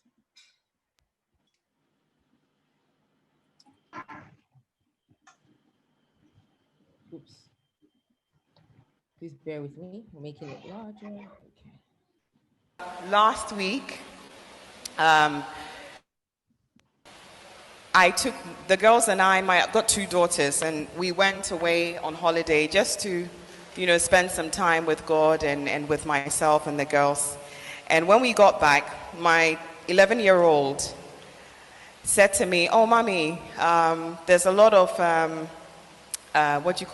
challenges going on the social media." So I just kind of heard it and I didn't hear it, if you know what I mean. So I was in my room just sort of meditating and having a quiet time. It was about 30 minutes not seeing the girls. So while I was laying there, I heard a voice. And sometimes when we talk about hearing voices, it's a bit creepy. So how do you hear a voice? But something just said to me, just go and check on them. Now, when I went into their room, I saw a box, Salad Master box. And when I looked at the box, there was a towel on top of the box. So I thought, what is this? So I kind of kicked it, and it wouldn't move. So when I opened the box, I saw my daughter in the box, and she had actually passed out. Wow. And I just quickly, panicking and just praying in tongues, I just switched into this tongues mode because I didn't quite understand what was happening. So she had just passed out. I called her several times, picked her up. She was kind of warm, not warm and sweaty and lifeless. And I was just, shaking her and speaking in tongues. And she came round. But when she came round, she was very drowsy and, so I managed to get her up. And I asked her, I said, Angel, why were you in the box? And she says, Mom, there's a challenge on YouTube where they're telling children to be in a box for 2 hours. Because she was so drowsy and I knew something, it wasn't right. So I called my doctor, and I explained the whole situation to him. And he said if she had been in there for another 10 minutes, she would have died. There was no oxygen in there. And this was just last week. Was it last week? Yeah, last week. And I just want to stand here and just encourage everybody. For me, giving is big. And I think when we give to God, he gives us, he looks after us, And this is a huge, this is the first time I'm actually sharing it. It's so heavy on my heart, and I felt like while I'm on the stage, I might as well share it to all of you. God is so real. God is so real. I was tired. I could have slept off. And when I saw my daughter in there, so I don't know what people's thoughts are. I don't know if anybody has seen the video before. But I think it's one of those things that just highlights the fact that our children are exposed. I have a 10-year-old, and she's always wanting to go on YouTube. We will talk a little bit more about that, but there's so many things that they see, and out of trying to feel among and trying to be part of this online community, there are many things that they're exposed to. So today we hope that we're going to talk about what some of those dangers are, what some of the good benefits are, what some of the dangers are, and how, as parents, we can, help our children to live a life of integrity, even online, and support them. We have some amazing panels. So I'm going to introduce them very, very quickly. And as I introduce them, please, can I see the round of applause in the chat? And I will ask that they also put on their videos if they can as well. First off, we have Mr. L.A. Ocholi. Very welcome. Please wave so that we can identify who you are on there. Thank you so much. Then we have Mrs. Adeshola Gwola. She's coming back. I'm sure we enjoyed her in the first panel. We're looking forward to more conversations. Please wave and say hi to everybody in the Zoom room. Then we have Mrs. Wando Lawal as well. Please say hi so that we can all see you. And then we have two amazing teens who are joining us. First, we have Akitoye Vaughn. Where are you? I see you. Hi. And then we have Simi Oshinubi. Where are you? There you are. Say hi so that everybody can see you as well. It's awesome. Great to see everybody. Oh, I apologize. Simi Olatunji. That's her right name. So say hi to everybody so we can see you. By the way, I love whatever's going on your head. You need to tell me how to get those. All right, so let's get straight into the conversation. But before we go, let's have a little talk about social media. So Mr. Ocholi, social media, for many parents, they're like, social media is the devil himself. And they do everything possible not to get their children involved. And then you have children who also see, social media as, my daughter has YouTube videos, all of their lessons, they have to go and watch a YouTube video. So even if you're trying to shield them, there's always access to it. So can you just give us, a very quick intro of social media, high level from a professional perspective? What should we watch out for? What should we be worried about? What shouldn't we be, etc. And then we'll go right into the meat of the matter. Over to you. Oh, thank you. Can you hear me? Yes, I can. Yes, I can. To be honest, that question alone could probably take its own session. Take a life of it. Let me give you 2 minutes to see what you can do to it. So 3 minutes, right? Okay. So I'm not going to dive into the technical definition of social media. I think we all see it and we all know what it is in that sense of you have sites, you have applications, and you have these online media that people can engage with content in different ways and can engage with each other. Now, a big benefit of social media that we have seen is helping to bring people together worldwide, making the world a village as opposed to just the people that are around you and things of that nature.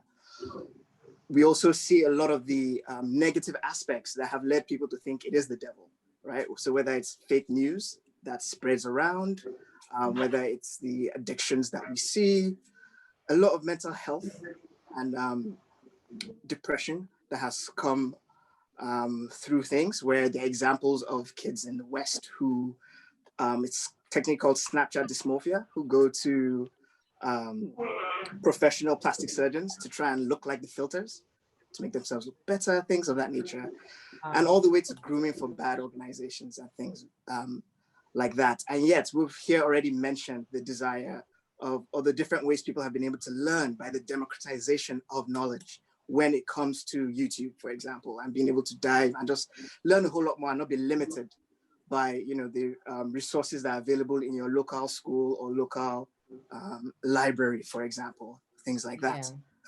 And yet, you take a step back and you think, okay, well, what's wrong with these companies? Don't they realize they see all this, like, for example, fake news, lies, all these things going through. What are they trying to do here? And ultimately, their goal, because you get it for free, they have to make money, and their goal is advertising. Their goal is how do they keep people engaged and keep advertising to you just so that they can sell you. You are the product.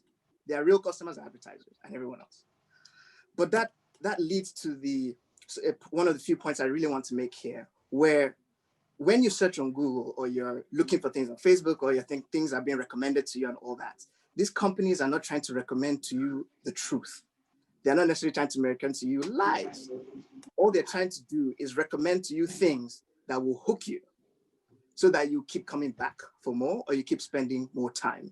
They have taken the furthest knowledge of psychology and brought it into these algorithms. And so that's like one step down. But yet, even for certain things that they introduce to help people, they don't realize what you could do in the long run.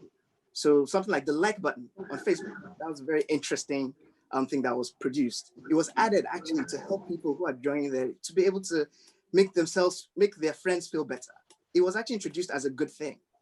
And now there's so many people that are dealing with mental health and depression because they're not getting enough likes.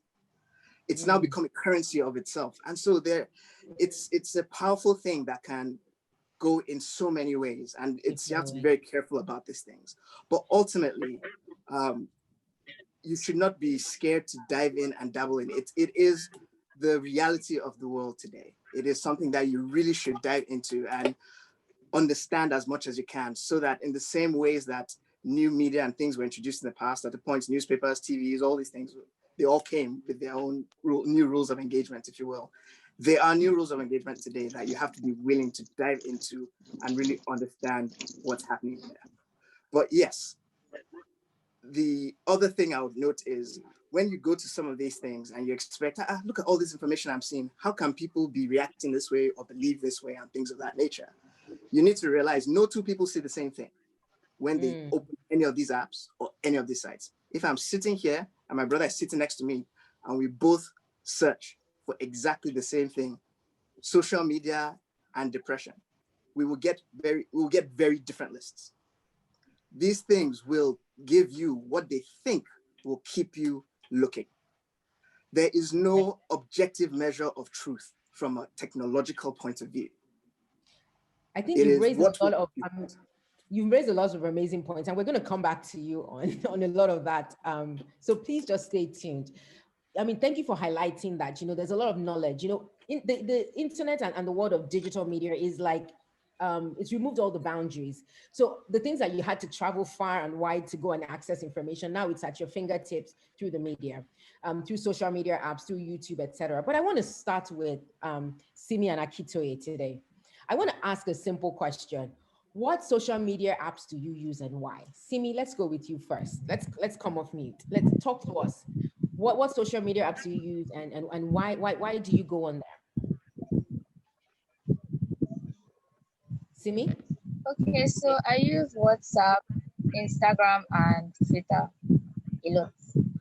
So I use WhatsApp to contact my friends and family because it's what I started with. So I'm used to that. And then I use Instagram to like just laugh and for entertainment purposes basically. And then I use Twitter for the sake of information because I don't read newspapers and I don't So always Twitter check is your newspaper. site.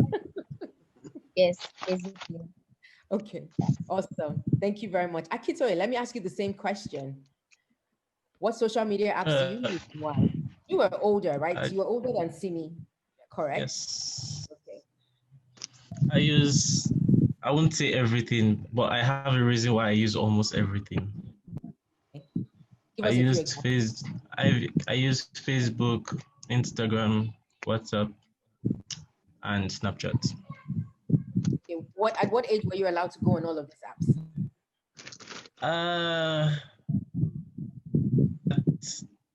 I would say 15.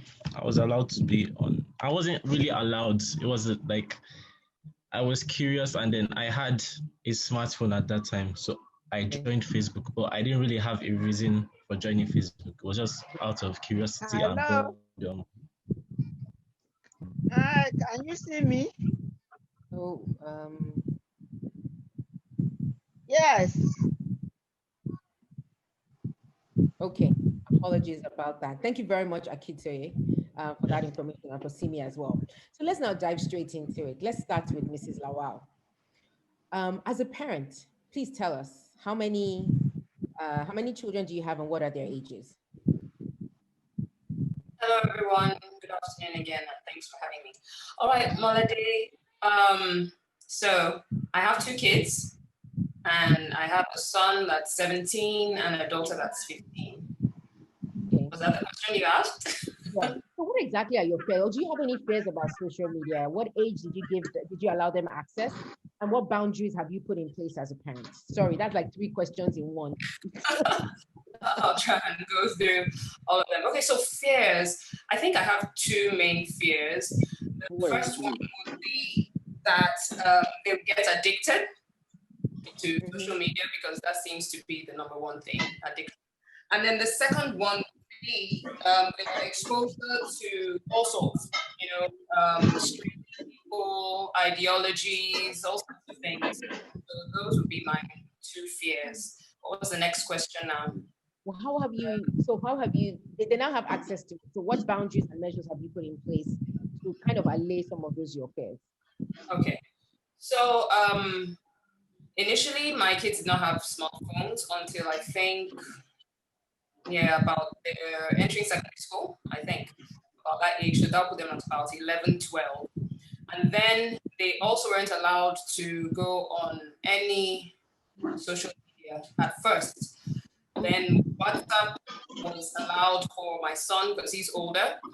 And some of the things we did was to talk to them about it, first of all. So I think I'm quite old school.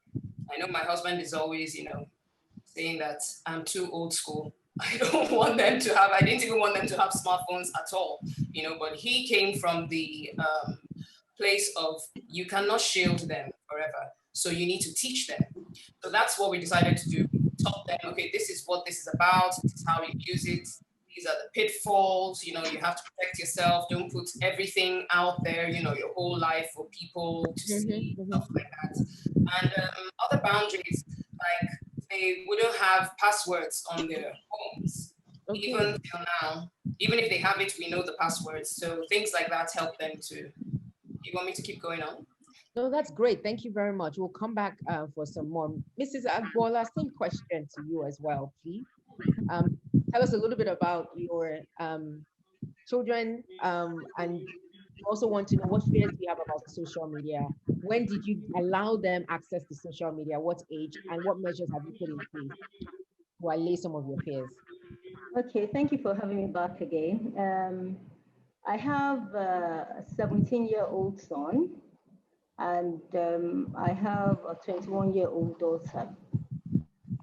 So at what age just like Mrs. Lawal, maybe the women are often more you know, but when it comes to social media and things like that, trying to protect them, trying to guide them, you know, but it's always, well, on my own side, my husband as well is of the opinion that you cannot shield them forever, you know. With my daughter, my husband actually allowed her on Facebook, and we actually disagreed about that. I think she was maybe like 13 then, maybe 12. I really can't remember very clearly. But we had a bit of disagreement on that because I'm of the opinion that, you know what, she needs to be older. And by the way, how old, what's the age restriction? You know, because I stick to things like that. If the age restriction is 16 or whatever, then we have to stick to it. So that's what you go with. I go with that, you know. So for my son, I think we were a bit, you know, we aligned more on that.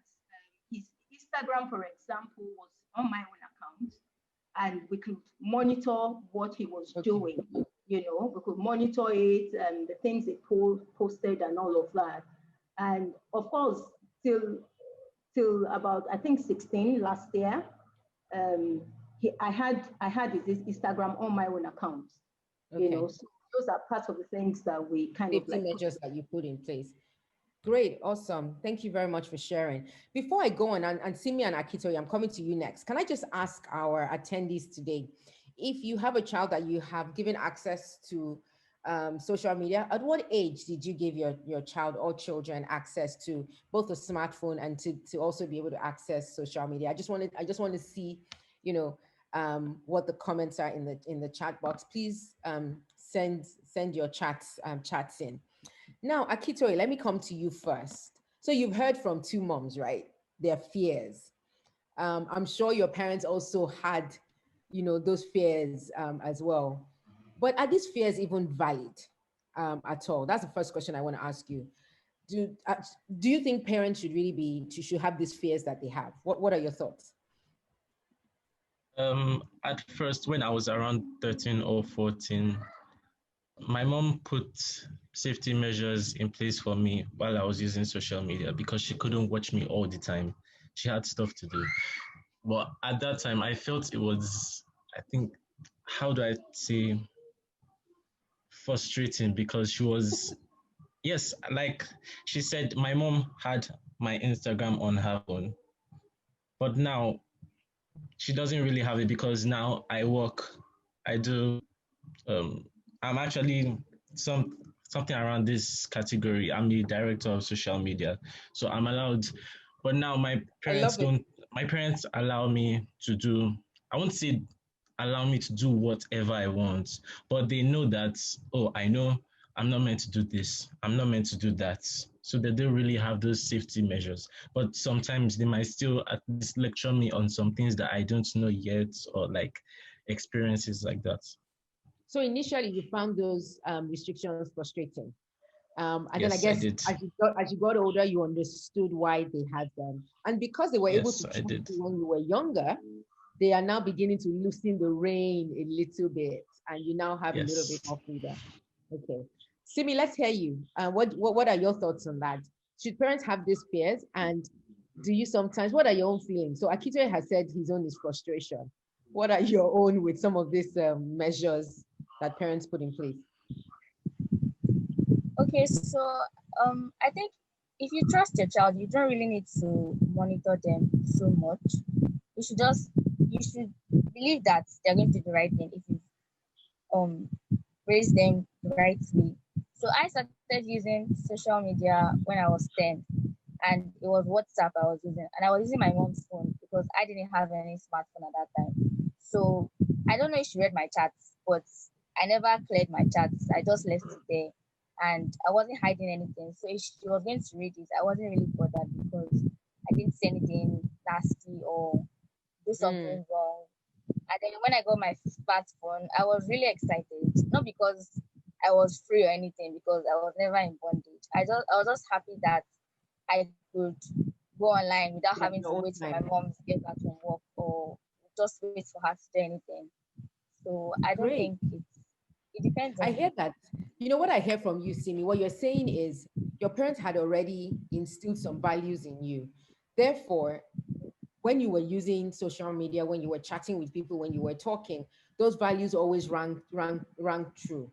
So you were not looking to ostracize anyone or say any bad words to anyone. And you're saying that if you trust me, if you raise me right, you should trust me. Mrs. Agbola, when Simi was saying that, I saw you smiling. Yes, actually, yes. I want you to comment on that. Well, I mean, one of the things that I hold dearly is I believe you, I trust you, but I still verify. You understand? I trust you. It's not like they don't trust you, but you have to be guided. And that is why the parents are there. Monitoring you is not because they don't trust you, but because they also want to ensure that they give you the right guidance. Do you understand? Children, you think, where I'm old enough, you just want to get old fast, and then when you are there, you don't want to be adult anymore. Like a friend of mine, the daughter was just like, oh, she can't wait to be, 18. Now she's saying to her mom, I don't want to adult anymore, because there's a lot of responsibility that actually comes with it, So I hear you, Simi. I mean, we trust you, but we will verify, we will check, because that is the responsibility that God has given us as stewards. Yes, thank you very much. So I hear that what you're saying is the fact that we verify and we put these measures in place does not mean we don't trust you. It's because there are also dangers out there, like we have said, and we need to also try and safeguard. It's our responsibility as parents to also make sure that we are safeguarding our children. And if we are not armed with the information, how would we be able to safeguard our children? Ellie, I want to come back to you very, very quickly. And I want you to just talk to us, parents listening on here, saying, what are some measures online? What are some things that I can do online to safeguard my children, to help safeguard my children? Maybe you can talk to us first, actually, 2 or 3 forms of dangers of social media and how, as parents, we can then safeguard our children. Okay. So in terms of some of the dangers, I think I'd already started alluding to them in the first discussion I had. But just to go through them simply, there's the fake news aspect of things, where it's so much harder to know what's there, and that can lead to going down certain paths or believing in things that are shaping the young people's minds. And to be fair, it's not just young people, even we as adults have to deal with these things. There's the dangers that come from just straight up addiction, because I'll be honest with you, these things are designed to keep you coming back, which is what inherently a lot of things are. They take a good thing and want to keep you coming back constantly, which can lead to some of the difficulties when it comes to mental health, depression, things of that nature. Yeah. And then there's the grooming to buy the organizations and things of that nature, when it's engaging with certain people on there and creating bonds and friendships, and you're just not aware of these things. So what are some of the things you can do there? I do believe in some things that were already said in the previous session, and led to around talking to your children early, or talking to them as soon as you can about some of these scenarios. Let me interject. What would you advise to say? What age should we start talking to children about being safe online? Honestly, I think it's a staged thing. So a lot of kids get into social media, those aspects of things, through YouTube or WhatsApp. Well, YouTube is one of the earlier things there. So when it comes to YouTube, you do want to start talking to your children about what they're watching as early as you can. So whether it's 4, 5, 6, from that aspect, they may not quite understand some of the bigger things at play, but you just want to make sure that you can engage and build the trust, lay the foundation that you will then use when you introduce them to some of the other things that most people, like a lot of these companies, they don't technically allow you to join them unless they are less than 13, or unless they're 13 and above, for example. But for some people, it's a bit earlier when it comes to messaging and things of that nature. So it comes to some extent with the tools that you're exposing to these children. But if it is, again, YouTube video, all of that, that tends to be a bit earlier. Many kids can actually pattern match when their parents are using their phones. I can pick it up, get in, and do things. Exactly. So it doesn't hurt for you to actually get in sooner and start to walk through. I've had 2 or 3 people tell me about that actually, and I've seen one child do it as well. It's like you can't actually count. You don't know numbers, but you can get into a phone. So as you know, you want to start having that engagement sooner, just so again trust can be built. If you're at the stage where actually the child already has gone past you and all that, you have an opportunity to open an account and engage with them. Oh, yeah, come and help me with my account. Again, the idea here is not necessarily I am going to, monitor you to the details. Again, that's a balance of what you need to understand your child. And again, trust but verify, I understand that too. But if you are not even going to engage properly, banning it outright is a recipe for disaster, because you're effectively creating a scenario for them to go outside the lines and have no guidance whatsoever. So it's worth overcoming any fears you have, start to learn. It's even better if you can help, let them teach you, give them room to bring you in over time in a safe environment that is not too accusatory. And then over time, you can figure out what's the best way for me to understand what they're doing more. Then you now start guiding them on being a bit more questioning. This I do want to highlight, because especially in the culture that I grew up in Nigeria, broadly speaking, it is very hard to take questioning from a young person. And I'm using young very generally. An 8-year-old does not like to take questioning from a 50-year-old. A 50-year-old does not like to take questioning from a 30-year-old. Parents do not like really naturally to take questioning from children. And yet, because of the barrage of fake news, of all kinds of things, of anyone, it's actually a good thing, but it can also be used badly. Anyone, I can sit down today, create my own video of why, and as long as I'm a charismatic human being, people see my videos all the time, they will start to believe it naturally. If you're not training your children to start to question things, and the sources are so vast. Before I could say, okay, well, if it came from CNN, I think it's real, or if it didn't, but it's no longer that simple. You do need to now to help them to start to question, where is the source of this thing? When you got it, are they trying to get you to buy something? Are they trying to get you to, like something, as in, what is in it for the person that's sending it to you or not? Or what do you know about the person that sent it to you? You may trust them inherently, but like, did they just receive from someone that's just like to pass gossip along?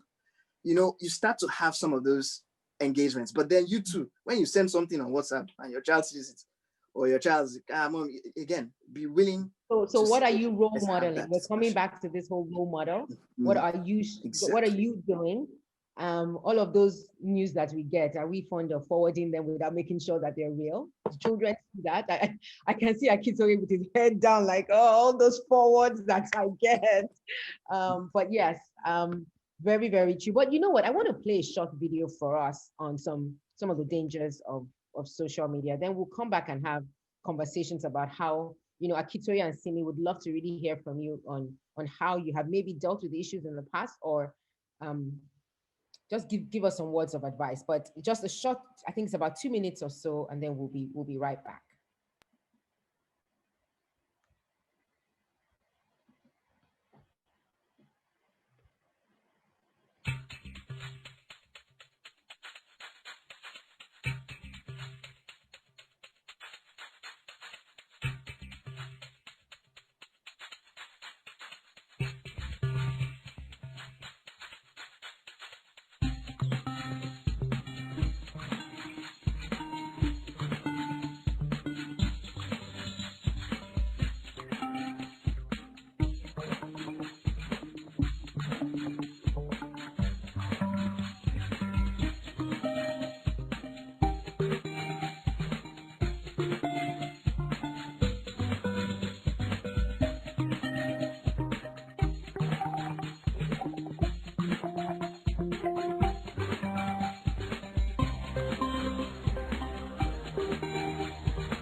So that video was not meant to scare anybody or put or put anyone on edge, but the reality is that cyberbullying is real. I remember just maybe last month or a couple of weeks ago, there was a guy on Twitter, and some girls had come out to say some things about him, and after a while, the guy actually committed suicide. And then the girls now started to say, "Oh no, it's actually not true. They weren't sure." Things like that were happening. So cyberbullying is real. The bullying we knew that used to happen in the classrooms, in the playground, has now moved online. So Simi, I don't know if you wanted to I just wanted to hear from you very quickly. Um, have you ever experienced it personally? Or do you know somebody who has? And what would you do if you did experience that online today? Would you know what to do? Well, I don't think I've ever been cyberbullied, sincerely speaking. And then from the video I watched about the video that just played now about sharing information about yourself, I don't do that. And it's because of cyberbullying. You don't know who is out there. So I don't just reveal random information about myself. I don't even post my pictures. Like now, my Instagram page is just nature, flowers, and other things. I don't just spread myself on the internet. And then if I don't, I don't know if my friends have been cyberbullied. It's possible they have, but I just don't know. And then I think I'm just going to tell them to block whoever is cyberbullying them if they can, because if the only way they can access or get communicate, the only way they can communicate with you is by the internet. So you can block them and prevent them from getting to you. And then they don't have your address. Hopefully, they can't like visit They won't your be able house or to. anything. So I sense Simi is a very strong young woman who, doesn't matter what people say, it doesn't matter what they say, it doesn't affect her. She just exits them from her life. So, a big round of applause to you, and a big well done to your parents as well. Akitoye, so let's talk about this whole cyberbullying. I don't know if you ever had any experience with it, or what would you do if it happened to you? I think I won't really say cyber bullied before, but like the place where I work, group chat is on Instagram. So that's the major reason why I'm on Instagram now. So like I said, I'm the director of social media for the non-profit company I work for. And then there's this other director who doesn't do his work because he has other things to do. And then uh, boss always tells me to, because my close friend. So when somebody doesn't do something, I do that thing for him immediately. I'm that type of person that if you give a job to us immediately, and I give it to you like that. So I think, like, was it a month ago? I followed. There's this thing that they do now. Okay, we have a main profile, a main Instagram profile, and then we have another account we call a spam or a private. So this guy has been posting, I won't say pictures. I didn't see pictures, but like he was talking about me always taking his job, doing his things and something like that and all that. So that's just what happened.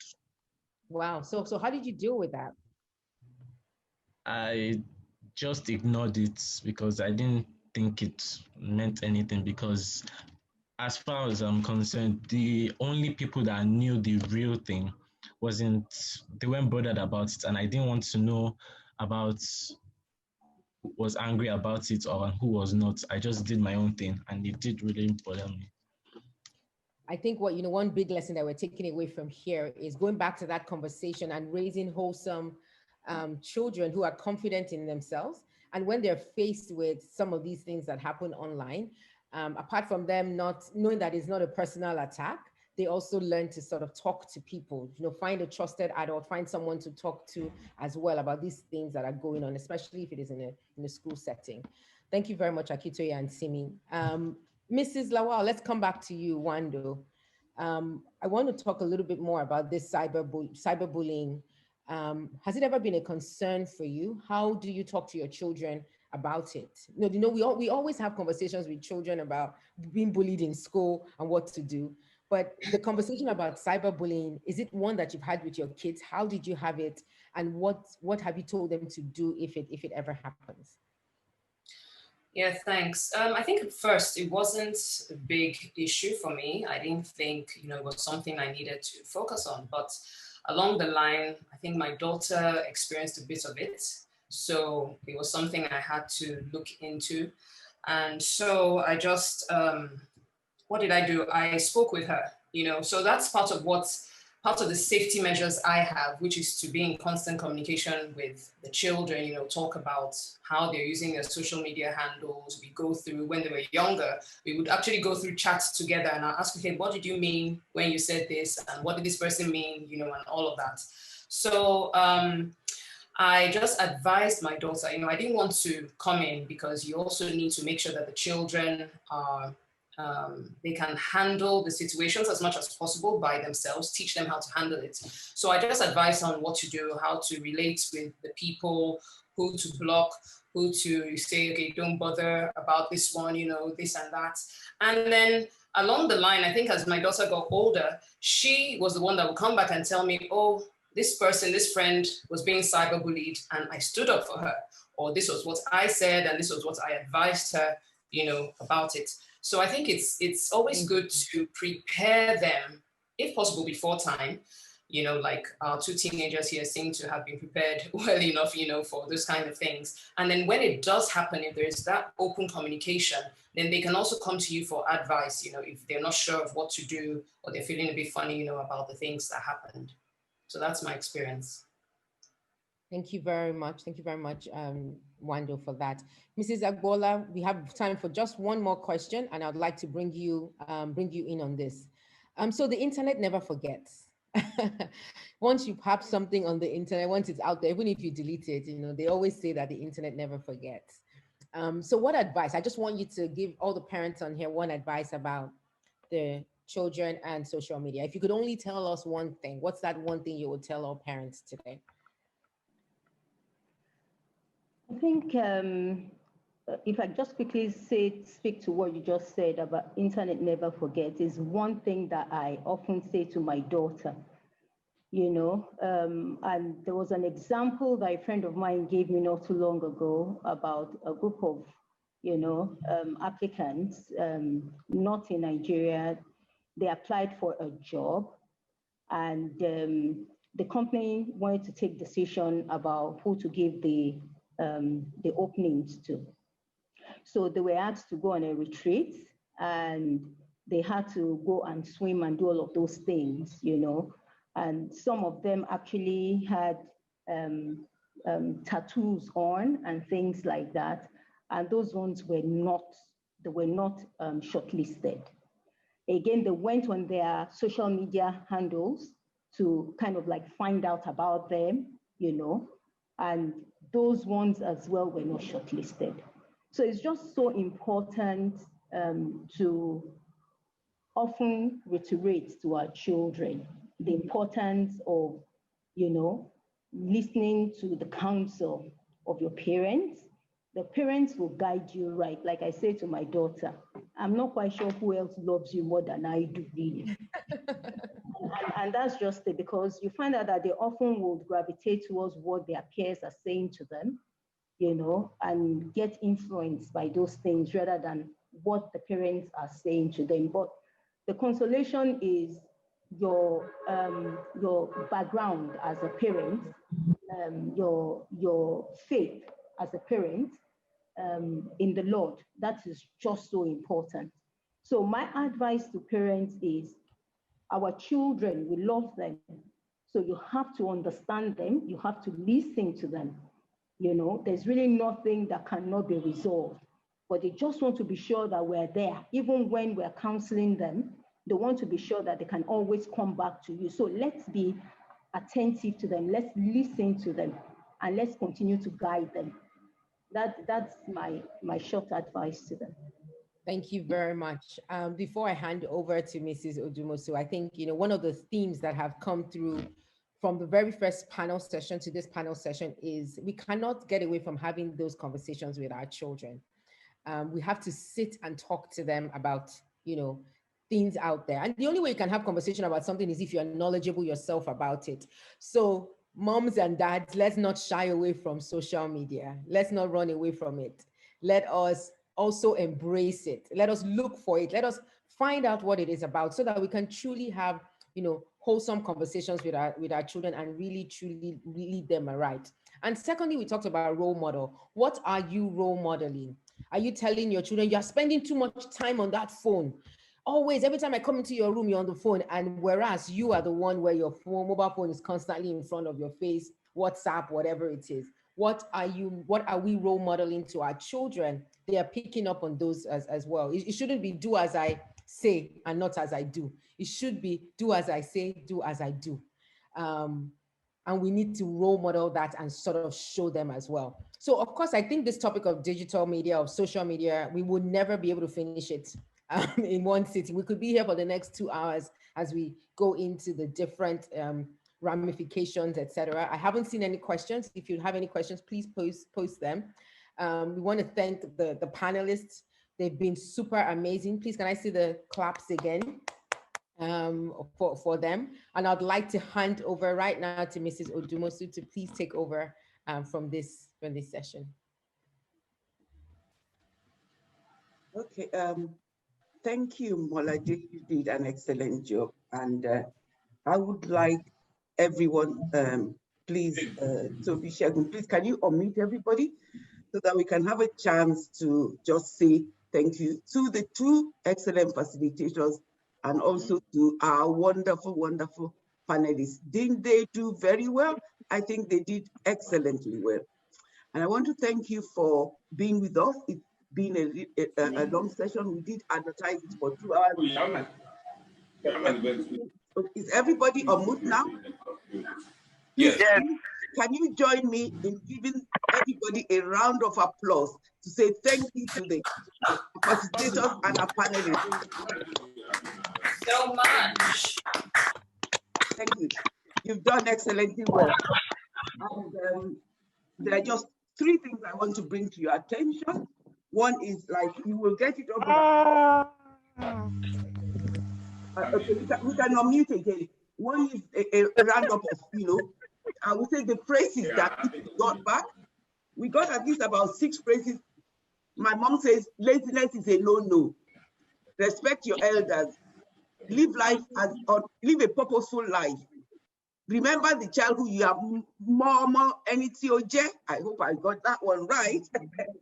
Who you are. Always have the spirit of contentment. And my mom always say, pray, pray, pray. Always thank God for everything.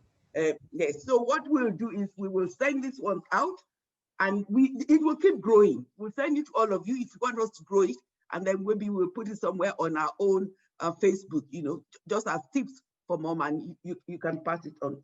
Then secondly, I want to ask you, we feel that we've done justice to the first session of social media. Would everybody like a part 2 of the social media where we go into in-depth about all the things that can go wrong, or we are happy? Maybe how can we pull that? Okay, just if you would you like so much.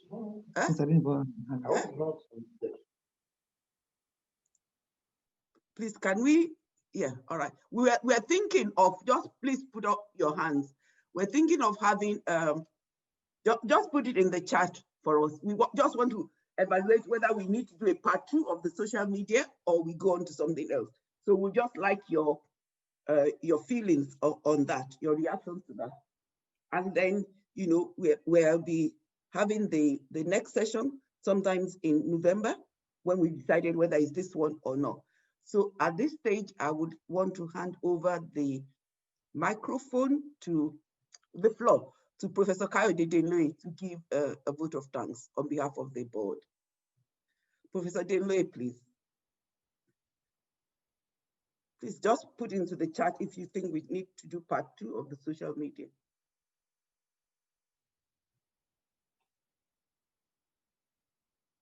Professor Denloye, is he there?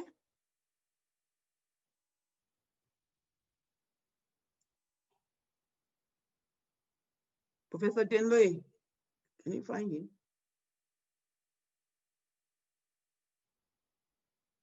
No, he's not there. He's not there. Is your husband there? Tony, is your husband there? No, ma, no.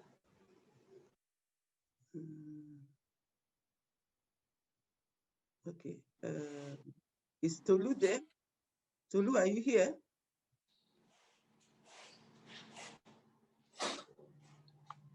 Is Tolu online? Okay, all right. Okay, if Tolu is not here, and then Toby, please, can you just say thank you on behalf of KCF again to everybody? Sure. Just want to thank everyone for joining us. I know we went a little bit over time today, but thanks to all the participants. I think the sessions were very, very good, very, very well attended. Special thanks to all the panelists. I think all the discussions were very insightful, and participation by everyone was commendable.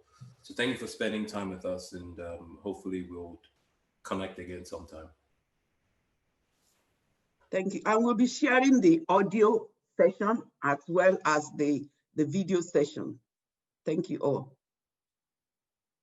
Do we have a survey or do not? Or we'll send the survey. Okay, thank you. We haven't taken the questions. Oh, do we? Anyway, we're stopping. Does anybody who wants to stay behind to answer the question? There aren't many questions. The only question that I have here, which is a really good question, is will the Sandys like to share their experience of maybe their failures and how they dealt with them? Somebody was asking that. Okay, the question to the Sandys was, can the Sandys give some insights or examples based on their own experience, some parenting mistakes that we can learn from?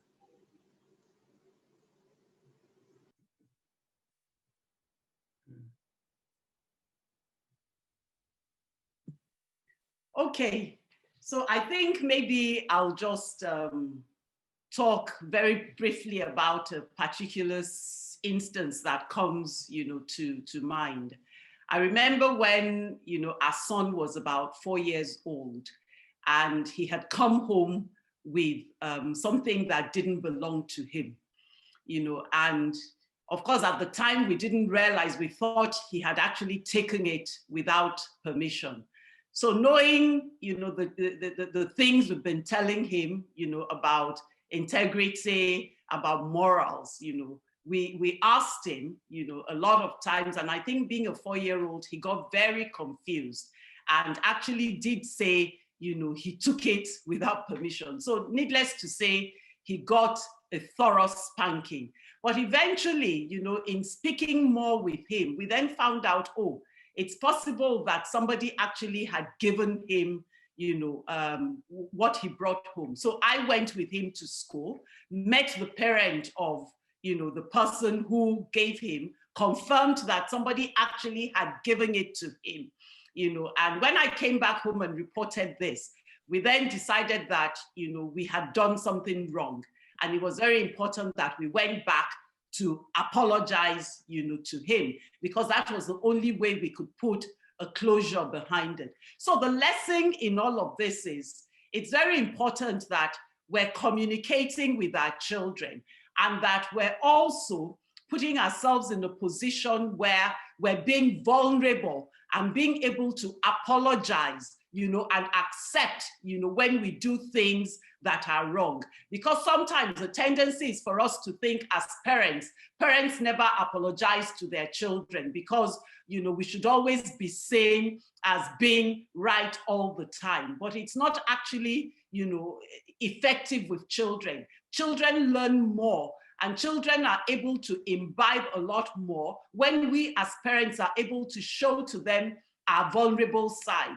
And we also as parents are able to go back to apologize for things that we thought, but we now find out, they are no longer so. I remember growing up, I mean, I can't remember a time when, maybe my own parents ever apologized for, at least my father, never ever apologized for, something maybe I felt, he did wrong or something he assumed and then later wasn't the way. But I think, times are changing, and it's very important for us to be able to create an environment and show our children our vulnerability and just be able to go back to them when we have made mistakes and not be bashful, about just saying, apologizing to them and just saying sorry, for making errors. Yeah, so I don't know, I hope that addresses, the question.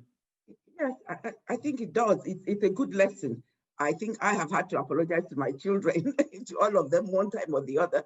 So the good lesson is when we are wrong, let's remember, let's not find it difficult to apologize to our children. Let's be ready to apologize to them very easily. Then we're also emulating a good thing that they will learn how to apologize to other people as well. And that always builds trust when we do apologize to our children. Thank you. Is there any other question that needs addressing?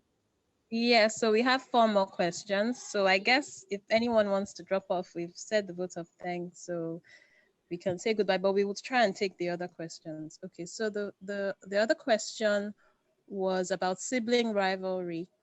And it goes, is it a bad thing for siblings to cover up for each other? How do you handle it when a sibling covers up for another's offense without hampering their bond or trust in each other? So who do you want to direct the question to? Let me direct you to Mrs. Agbola. Mrs. Sandy has just answered one question. Or Mrs. Nwandu. Hello, are you there? Okay, yes, I'm here. Wando is here. Hi. So, sibling rivalry, I think I'm still trying to figure that one out with my kids. Because since I have a boy and a girl, so sometimes they're the best of friends, other times they're the worst of enemies. But in terms of covering up for each other, I think they do that from time to time. What I have noticed is sometimes I would give maybe an assignment to my son, and then my daughter does it, and does it for him, stuff like that. And sometimes the other way around. So when I find out, I first of all ask, why did you do it? What's the reason behind it? Because for me, I'm always about why, it's not just what has been done. So when I understand the reason behind it, then I now try to address that first before I address, the actual action. And I try to tell them, you have to allow everyone to own up for their own mistakes or, do what it is that they have to do. Yes, I know you love each other and you want to help out, but that's not helping. Covering up for this person is not exactly going to help. Now, that doesn't mean you should be a snitch either, but allow that person to do what needs to be done for themselves. So that's what I've done so far. I don't know if if that helps or if that is actually the best approach, but that's the approach I have used. Thank you. What's the next question, Tony? Parenting is more effective by what children hear you say. I posted on my status page an infant not more than 18 months old, backing her mom and picking collections supposedly from a fellowship and stuffing the notes in her quotes unquote bra. With a look in her eyes, she must have seen it done repeatedly, and she also decided to do it. Now, some teachers alluded that to innocence, that children are copycats and exhibiting the African ways of banking, whereas other schools of thought believe that the infant knows what she is doing and has just picked up a bad habit. What is the panelist's perspective of this act?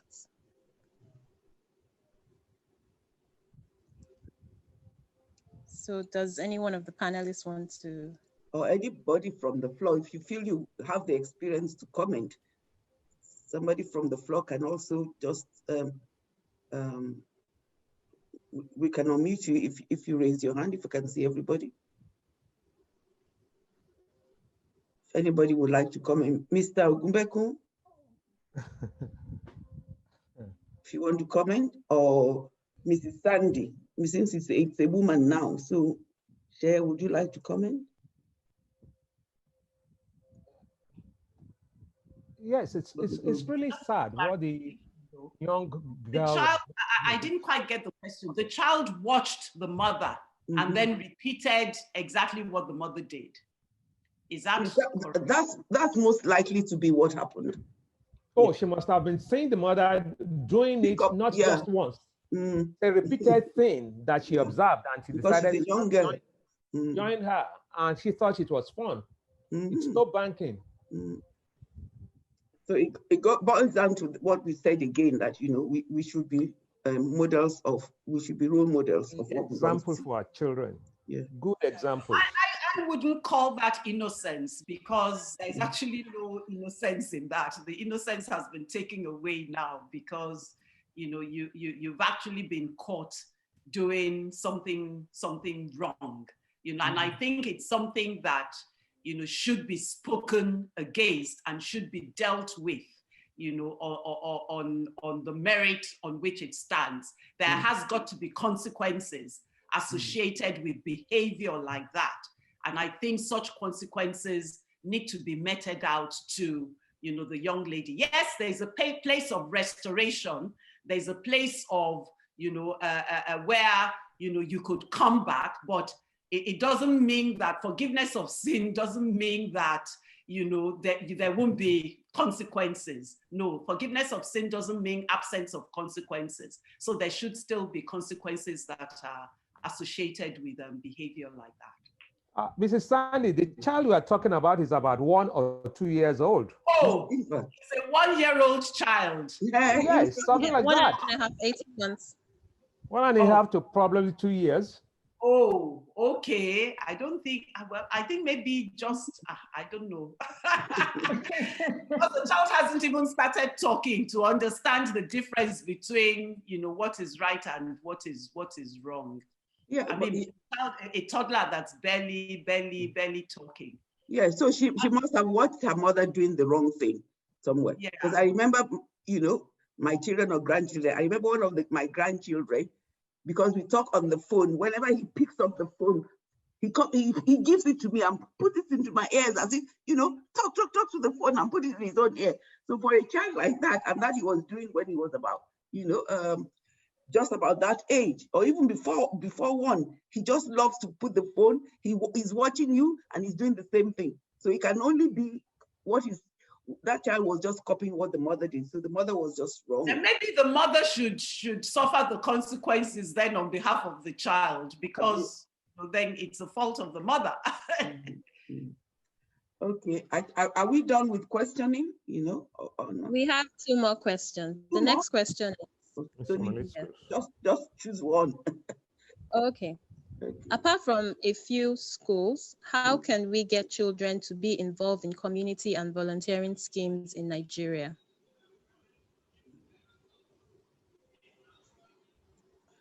Okay, I think I can contribute to that. Again, it has to do with, what we believe in and what we do. Somebody gave an example of taking the children, marking a child's birthday celebration differently. Maybe by taking the child to a motherless baby's home or somewhere for less privilege. I think is a commendable thing and something that we can always do to introduce the children to act of volunteering, So apart from school and all of that, and what the church does as well, we can actually do that and show the children that is a good thing to do. So take them to motherless babies' homes, for example. I have a friend whose daughter came from outside Nigeria. In fact, 2 of them actually, to volunteer to teach, in a school where he wasn't going to be paid, So those are literally 2 things that we can actually do during holidays. For example, with our teenagers, we can introduce that to them. you know, because it's a good thing to do. To volunteer is a service, So we can do that. Just introduce them to it. Start by introducing them to it, and during holidays, you can actually ask them to do maybe a month or 2 weeks or something, you know, to introduce them to act of volunteering. Or through the church. And then there's old people's home that one can take them to visit, and through the church. And some schools are good at, you know, having projects for, you know, the street children and so on. You know, we just have to look around. Some schools are better at inculcating like voluntary work into their curriculum. Like before, we used to have Boy Scouts and Girl Scout, and also in church, some people have things going for youth, so children, they can join the music in their church and you know, and offer their services. So let's just have that mindset to look out for those opportunities and encourage our children to join. Okay. Annika, is that all? There's still a final question, and Yes. it says, in some elite schools abroad, children are encouraged and introduced to social drinking as part of the culture. Will it be wrong for these young adults, based on their upbringing, to refuse to conform, or will it be right to experience it and have an informed opinion on whether to be part of this culture or not? I think Neil has already answered that. Neil, are you there? Is Neil there? Okay, Neil has already answered that at his place of work, you know, so it's the same thing. Is social drinking after work is normal, you know, so I've also experienced that in the UK, but you just have to take your stand. The child has to learn to take their child. As a child, they may want to experience it. Once you fall, you get up again, but I think, you know, it's just learning to take your stand, learning to be a Hannah Water. Yeah. Okay. Is that the end of the session? That's it. There are no more questions. All right.